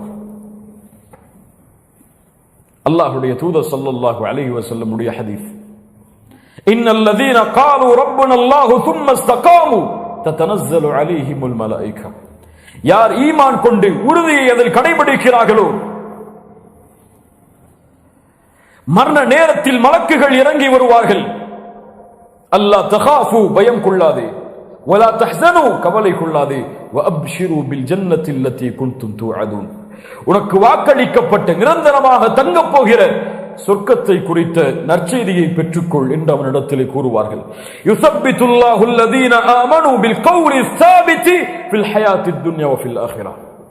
யார் ஈமான் கொண்டு நல்ல அமல்களை செய்கிறார்களோ அவர்களுக்கு இந்த பூமியிலும் மறுமையிலும் அவர்களுடைய வார்த்தையில் அல்லாஹ் உறுதியை ஏற்படுத்துவான்.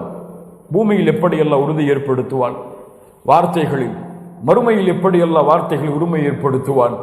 முஃபஸ்ஸிர்கள் விளக்கம் சொன்னார்கள். பூமியில் அவனுடைய மரணிக்கும் நேரத்தில் யார் இறுதி தருவா இல்லா இலாஹ இல்லல்லாஹ் என்ற வார்த்தையோடு மரணிக்கிறாரோ அவர் சொர்க்கம் செல்வார். இந்த எண்ணத்தை, இந்த நிஅமத்தை அல்லாஹ் ரப்புல் ஆலமீன் அவருக்கு, அவர் உறுதியோடு பூமியில் வாழ்ந்தால் அல்லாஹ் ரப்புல் ஆலமீன் கொடுப்பான். உறுதி. கண்ணியத்துக்குரியவர்கள், அல்லாஹ்விடத்திலே கரமேந்தி கேளுங்கள் இந்த உறுதியை. தூதரும் உறுதியோடு வாழ முடியாது, அல்லாஹ் ரப்புல் ஆலமீன் உறுதியை கொடுக்கவில்லை என்றால். வலவுலா அன் ஸப்பத்னாக லகத் கித்த தர்கனு இலைஹிம் ஷைஅன் கலீலா. நபியே, நாம் உங்களுக்கு உறுதியை ஏற்படுத்தவில்லை என்றால் நீங்கள் அவர்களை நோக்கி கொஞ்சம் சாய்ந்திருப்பீர்கள். அப்படி சாய்ந்தால் இந்த பூமியிலும் மறுமையிலும் மரணத்திலும் அல்லாஹ் 2 மடங்கு தண்டனையை உங்களுக்கு தருவான்.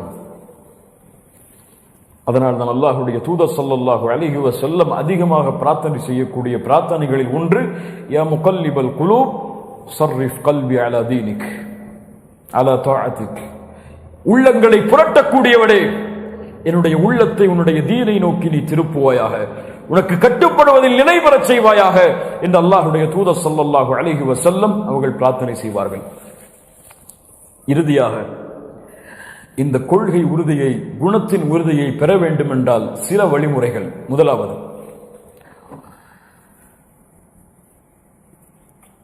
உங்களுடைய உள்ளத்தை நீங்கள் பாருங்கள், நான் எதுவுமே இல்லை என்று. அப்படின்னா நான் செய்யக்கூடிய வணக்க வழிபாடுகளோ, என் வாழ்வில் இருக்கக்கூடிய செல்வங்களோ, அல்லது நான் செய்யக்கூடிய அமல்களோ நான் எதுவுமே இல்லாதவன் என்பதைத்தான் எனக்கு காட்டுகிறது. என்னால் எதுவும் முடியாது. லா ஹவுல வலா குவத இல்லா பில்லாஹ். எந்த நன்மையும் என்னால் செய்ய முடியாது, எந்த தீமையும் என்னால் செய்ய முடியாது அல்லாஹ்வுடைய உதவி நாட்டம் இல்லாமல். ரமதானில் தொழுதேன், நோன்பு வைத்தேன், இரவு வணக்கத்தில் ஈடுபட்டேன். யாரால்? என் ரப்பு எனக்கு கொடுத்த அருளால். நானாக எதையும் செய்யவில்லை. இய்யாக நஅபுத் வ இய்யாக நஸ்தஈன். உன்னையே வணங்குகிறேன் யா அல்லாஹ், உன்னிடத்திலேயே எல்லா விஷயத்திற்கும் உதவி தேடுகிறேன். நான் எதுவும் இல்லாதவன். என் ஈமான் எல்லாம் பொருட்டே கிடையாது. நான் இன்றும் நயவஞ்சகனாகத்தான் இருப்பேனோ என்ற அச்சம் என்னுடைய உள்ளத்தில் தொடர்ந்து கொண்டிருக்கிறது. நான் மரணமானால் என் நிலைமை என்ன ஆகும் என்ற பயம்தான் என்னிடத்திலே இருக்கிறதே தவிர சொர்க்கம் செல்லுவேன் என்ற உறுதி என்னிடத்திலே இல்லை. ஆதரவு இருக்கிறது, ஆனால் உறுதி எனக்கு ஒருபோதும் ஏற்படாது என் மரணம் வரை என்ற எண்ணம் உள்ளத்திலே இருந்து என் நஃப்ஸை நான் ஒன்றுமில்லாமல் பார்த்து என் காலுக்கு கீழ் போட்டு மிதித்தால் கொள்கையில் உறுதி வரும், வணக்க வழிபாடுகளில் உறுதி வரும் என்று நான் என்னை மேன்மைப்படுத்தி ஒரு தரத்திற்கு வந்துவிட்டேன். இந்த சமூகத்தில் என் ஈமான் ஒரு அந்தஸ்தை அடைந்து விட்டது என்று எண்ணுகிறேனோ அப்போது நான் எல்லாவற்றையும் கைவிட்டு என் வாழ்வை நான் பழைய முறையில் வாழத் தொடங்குவேன். உஸ்மான் இப்னு மத்ஊன் ரலியல்லாஹு அன்ஹு மதீனாவிற்கு ஹிஜ்ரத் செய்து வந்த முஹாஜிர். உம்முல் அலா அன்சாரி பெண். உம்முல் அலாவுடைய வீட்டில் உஸ்மான் இப்னு மத்ஊன் மரணமாகிறார்கள். அல்லாஹ்வுடைய தூதர் ஸல்லல்லாஹு அலைஹி வஸல்லம் அவருடைய ஜனாசாவை பார்ப்பதற்காக வருகிறார்கள். உம்முல் அலா சொன்னார்கள், அல்லாஹ் உன்னை கண்ணியப்படுத்தி விட்டான் உஸ்மானே. தூதர் வருகிறார்கள், உன்னை கண்ணியப்படுத்தி விட்டான். அல்லாஹ்வுடைய தூதர் கேட்டார்கள், உம்முல் அலா, இந்த நபித்தோழரை அல்லாஹ் கண்ணியப்படுத்தினான் என்று உனக்கு எப்படி தெரியும்? அவர் சொன்னார், தெரியாமல் சொல்லிவிட்டேன் அல்லாஹ்வுடைய தூதரே. அல்லாஹ்வுடைய தூதர் சொன்னார்கள், உம்முல் அலா, உனக்கு தெரியுமா, நான் அல்லாஹ்வுடைய ரசூல், எனக்கும் உங்களுக்கும் என்ன நடக்கும் என்று எனக்கு தெரியாது. நீங்கள் எப்படி சொல்லலாம் அவரை அல்லாஹ் கண்ணியப்படுத்தினான் என்று? ஆதரவு வைக்கிறேன் என்று சொல்லுங்கள் என்று சொன்னார்கள். சுப்ஹானல்லாஹ். சஹாபாக்கள், பெரும்பாலான சஹாபாக்கள், உமரும் கூட ரலியல்லாஹு அன்ஹு, அல்லாஹ்வுடைய தூதருடைய மரணத்திற்கு பிறகு கூட நயவஞ்சர்களின் பட்டியல் கையில் இருக்கக்கூடிய நபித்தோழரிடத்திலே சென்று நான் நயவஞ்சகனாக இருப்பேனோ என்று கேட்டார்கள்.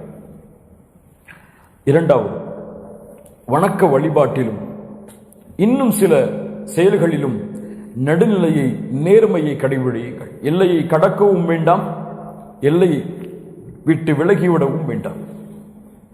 எப்போதும் நடுத்தரமான மனிதனாக ஒரு முஸ்லிம் வாழ வேண்டும். எப்போது பார்த்தாலும் பள்ளிவாசல், எப்போது பார்த்தாலும் தொழுகை, வணக்க வழிபாடு என்று வாழ்க்கையை முடக்கிவிடவும் வேண்டாம்.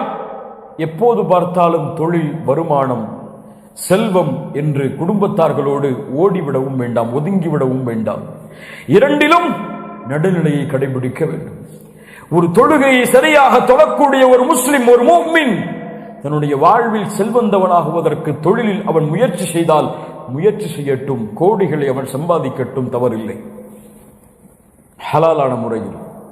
ஆனால் தொழுகை இல்லாமல் உங்களுடைய வியாபாரத்தில் நீங்கள் முன்னேற வேண்டும் என்ற எண்ணத்தை கூட உங்களுடைய வாழ்வில் நீங்கள் கொண்டிருக்காதீர்கள். இரண்டும் உங்களுக்கு நஷ்டத்தை தவிர எதுவும் தராது. ஹந்தலா ரலியல்லாஹு அன்ஹு அபூபக்கரை சந்தித்தார்கள். சந்தித்து சொன்னார்கள், நாஃபக ஹந்தலா, ஹந்தலா முனாஃபிக்காகி விட்டார் அபூபக்கரே. சுப்ஹானல்லாஹ். ஹந்தலா யார்? குத்தாபுல் வஹி, தூதருடைய வஹியை பதிவு செய்யக்கூடிய, குர்ஆனை எழுதக்கூடிய நபித்தோழர்களில் ஒருவர். அபூபக்கர் சொன்னார்கள், ஏன் ஹந்தலா, ஏன் அப்படி சொல்கிறாய்? அல்லாஹ்வுடைய ஹந்தலா ரலியல்லாஹு அன்ஹு சொன்னார்கள், அபூபக்கரே, உனக்கு தெரியுமா, தூதருடைய ஹதீஸை கேட்கிறோம், தூதரோடு இருக்கிறோம், அப்போது அல்லாஹ்வை அதிகமாக நினைவு கூறுகிறோம். தூதரை விட்டு பிரிந்து வீடுகளுக்கு வந்து குடும்பத்தார்களோடு, குழந்தைகளோடு வாழ்ந்து விட்டால், வந்துவிட்டால் எமக்கு அல்லாஹ்வுடைய தூதருடைய நினைவு, மார்க்கத்தின் நினைவு குறைந்து விடுகிறது. நான் நயவஞ்சகனாக இருப்பேனோ என்ற அச்சம் வருகிறது. அபூபக்கர் சொன்னார்கள் ரலியல்லாஹு அன்ஹு, ஹந்தலா, நானும் அப்படித்தான் நினைக்கிறேன், நானும் முனாஃபிக்காக இருப்பேனோ? அபூபக்கரும் ஹந்தலா அவர்களும் அல்லாஹ்வுடைய தூதரை சந்திக்கிறார்கள். அபூபக்கர் இடத்து அல்லாஹ்வுடைய தூதர் ஸல்லல்லாஹு அலைஹி வஸல்லம் இடத்திலே ஹந்தலா அவர்களும் அபூபக்கரும் சொன்னார்கள், இந்த செய்தியை, நாங்கள் முனாஃபிக்காக விட்டோம் என்று பயப்படுகிறோம். அல்லாஹ்வுடைய தூதர் என்ன சொன்னார்கள் தெரியுமா? சுப்ஹானல்லாஹ். ஒரு நபி ஒரு சமூகத்தை, ஒரு நபித்தோழர்களை வழிகாட்டக்கூடிய முறையை பாருங்கள். நேர்மையை, நீதியை வணக்க வழிபாடுகளிலும் அவர்களுடைய ஈமானிலும் கடைபிடிக்க கூறக்கூடிய முறையை பாருங்கள். ஹந்தலாவும் அபூபக்கரும் கவனித்துக் கொள்ளுங்கள். நீங்கள் என்னிடத்தில் இருக்கக்கூடிய ஈமானை போன்று உங்களுடைய தெருக்களிலும் உங்களுடைய படுக்கைகளிலும் நீங்கள் இருக்க வேண்டும் என்று ஆசைப்பட்டால் மலக்குகள் வீதிகளுக்கு இறங்கி வந்து உங்களுடைய கரங்களை குலுக்கி இருப்பார்கள். நீங்கள் மனிதர்கள், சாஅத்தன் சாஅ, ஒரு காலம் இப்படித்தான் இருக்கும், இன்னொரு காலம் அப்படித்தான் இருக்கும், இன்னொரு காலம் அப்படித்தான் இருக்கும், இன்னொரு காலம் அப்படித்தான் இருக்கும். ஈமான் ஏறும் இறங்கும், அவ்வளவுதான். ரமதானில் உங்களுடைய ஈமான் அதிகமாகத்தான் இருக்கும், ரமதானில் குறையும். ஆனால் மீண்டும் குறைய விடாதீர்கள், அதிகப்படுத்த முயற்சி செய்யுங்கள். மீண்டும் குறையும், மீண்டும் அதிகப்படுத்துங்கள், மீண்டும் குறையும், மீண்டும் அதிகப்படுத்துங்கள். பாவங்களையும் குற்றங்களையும் செய்ய மாட்டீர்களா? செய்வீர்கள். ஆனால் தௌபா செய்து மீண்டும் வருங்கள் என்று ஈமானும் நன்மைகளும் ஏறும் இறங்கும் என்று அல்லாஹ்வுடைய தூதர் ஸல்லல்லாஹு அலைஹி வஸல்லம் கூறினார்கள். மூன்றாவது, வணக்க வழிபாடுகளுடைய முறைகளுக்கு இருக்கக்கூடிய முக்கியத்துவத்தை நாம் வணக்க வழிபாடு என்று அறியாத பல விஷயங்களில் கவனத்தை செலுத்த தயாராகுங்கள். அல்லாஹ் ரப்புல் ஆலமீன் உறுதியை எம்முடைய வாழ்வில் ஏற்படுத்துவான். எம்முடைய பாதங்களை அல்லாஹ் பலப்படுத்துவான். எதில் ஒரு முஸ்லிம் தன்னுடைய வாழ்வில் இந்த உலகத்தார்களுக்கு எடுத்து காட்டக்கூடிய மனிதனாக வாழ வேண்டும். உலகத்தார்கள் வெறுக்கக்கூடிய ஒரு மனிதனாக ஒரு முஸ்லிம் வாழ்ந்துவிடக் கூடாது. எப்போது வணக்க வழிபாடுகளில் மட்டும் ஒரு முஸ்லிம் தன்னை சுருக்கிக் கொண்டு இஸ்லாம் காட்டக்கூடிய பல துறைகளில் தன்னுடைய கவனத்தை அவன் செலுத்தவில்லையோ, அப்போது இந்த பூமியிலிருந்து அவன் பலவீனப்படுத்தப்படுவான், பூமியிலிருந்து அப்புறப்படுத்தப்படுவான் மற்ற சில மனிதர்களால். அபூபக்கர் ரலியல்லாஹு அன்ஹுடைய ஹதீஸை ஆதாரம் காட்டி இதை கொஞ்சம் பார்ப்போம். அல்லாஹ்வுடைய தூதர் ஸல்லல்லாஹு அலைஹி வஸல்லம் ஒரு முறை கேட்டார்கள், மன் அஸ்பஹ மின்குமுல் யௌம ஸாயிமா, இன்றைய தினம் யார் நோன்பாளியாக இருந்தது? அபூபக்கர் சொன்னார்கள், அன யா ரசூலல்லாஹ். மறுபடியும் கேட்டார்கள், இன்றைய தினம் யார் ஒரு ஜனாசாவை பின்தொடர்ந்தது? அபூபக்கர் சொன்னார்கள், அன யா ரசூலல்லாஹ். யார் இன்றைய தினம் ஒரு நோயாளிக்கு நலம் விசாரித்தது? அல்லாஹ்வுடைய தூதர் சொன்னார், அபூபக்கர் சொன்னார்கள், அன யா ரசூலல்லாஹ்.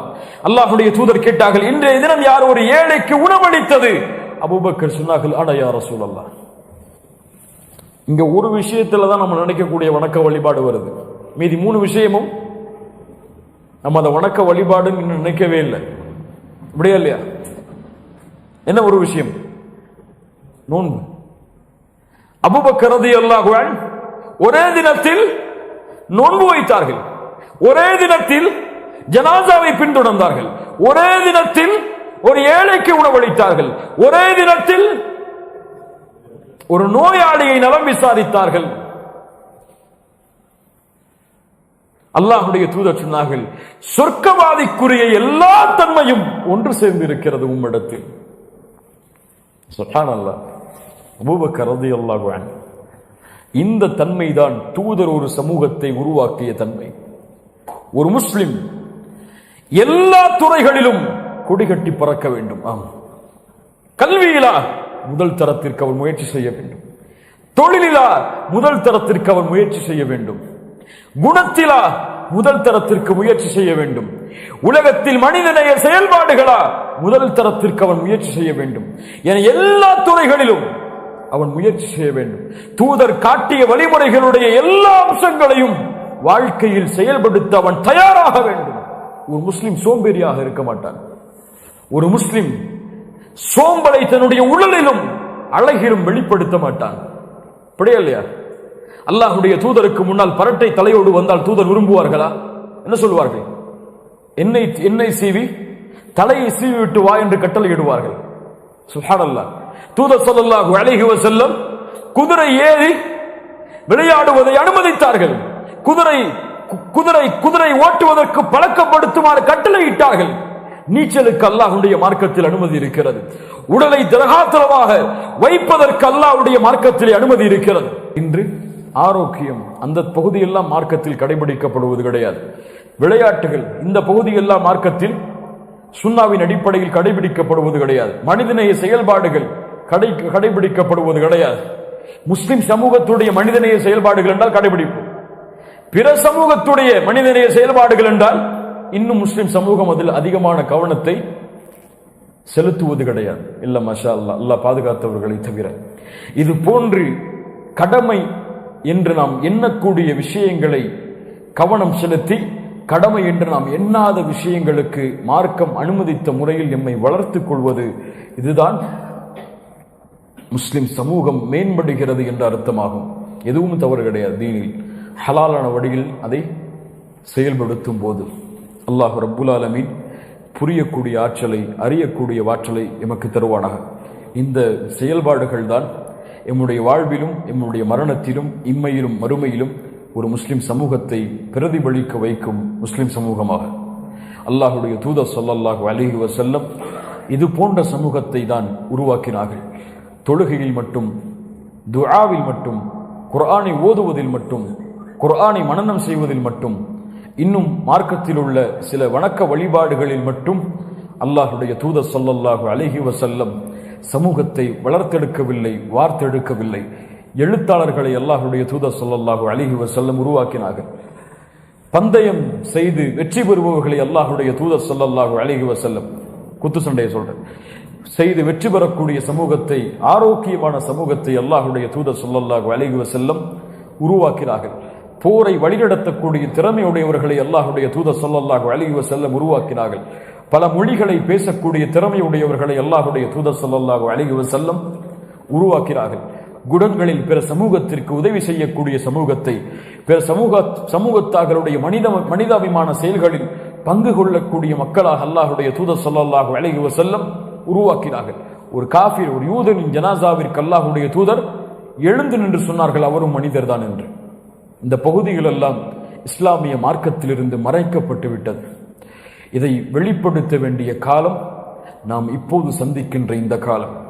இந்த பகுதிகளை எம்முடைய வாழ்வில் செயல்படுத்தி இந்த உலகத்திற்கு இதுதான் இஸ்லாம் என்ற பிம்பத்தை நாம் காட்டவில்லை என்றால், இந்த இஸ்லாமிய மார்க்கத்தின் மீது போடப்பட்ட பழிச்சொல்லை எந்த உரைகளும், எந்த எழுத்துகளும், எந்த போராட்டங்களும் அழிக்க முடியாது, நீக்க முடியாது. அல்லாஹ் ரப்புல் ஆலமீன் இந்த விஷயத்தில் புரிதலை தருவானாக. அல்லாஹ் ரப்புல் ஆலமீன் கேட்ட விஷயங்களை எம்முடைய வாழ்வில் செயல்படுத்துவதற்கு வாய்ப்பை தருவானாக.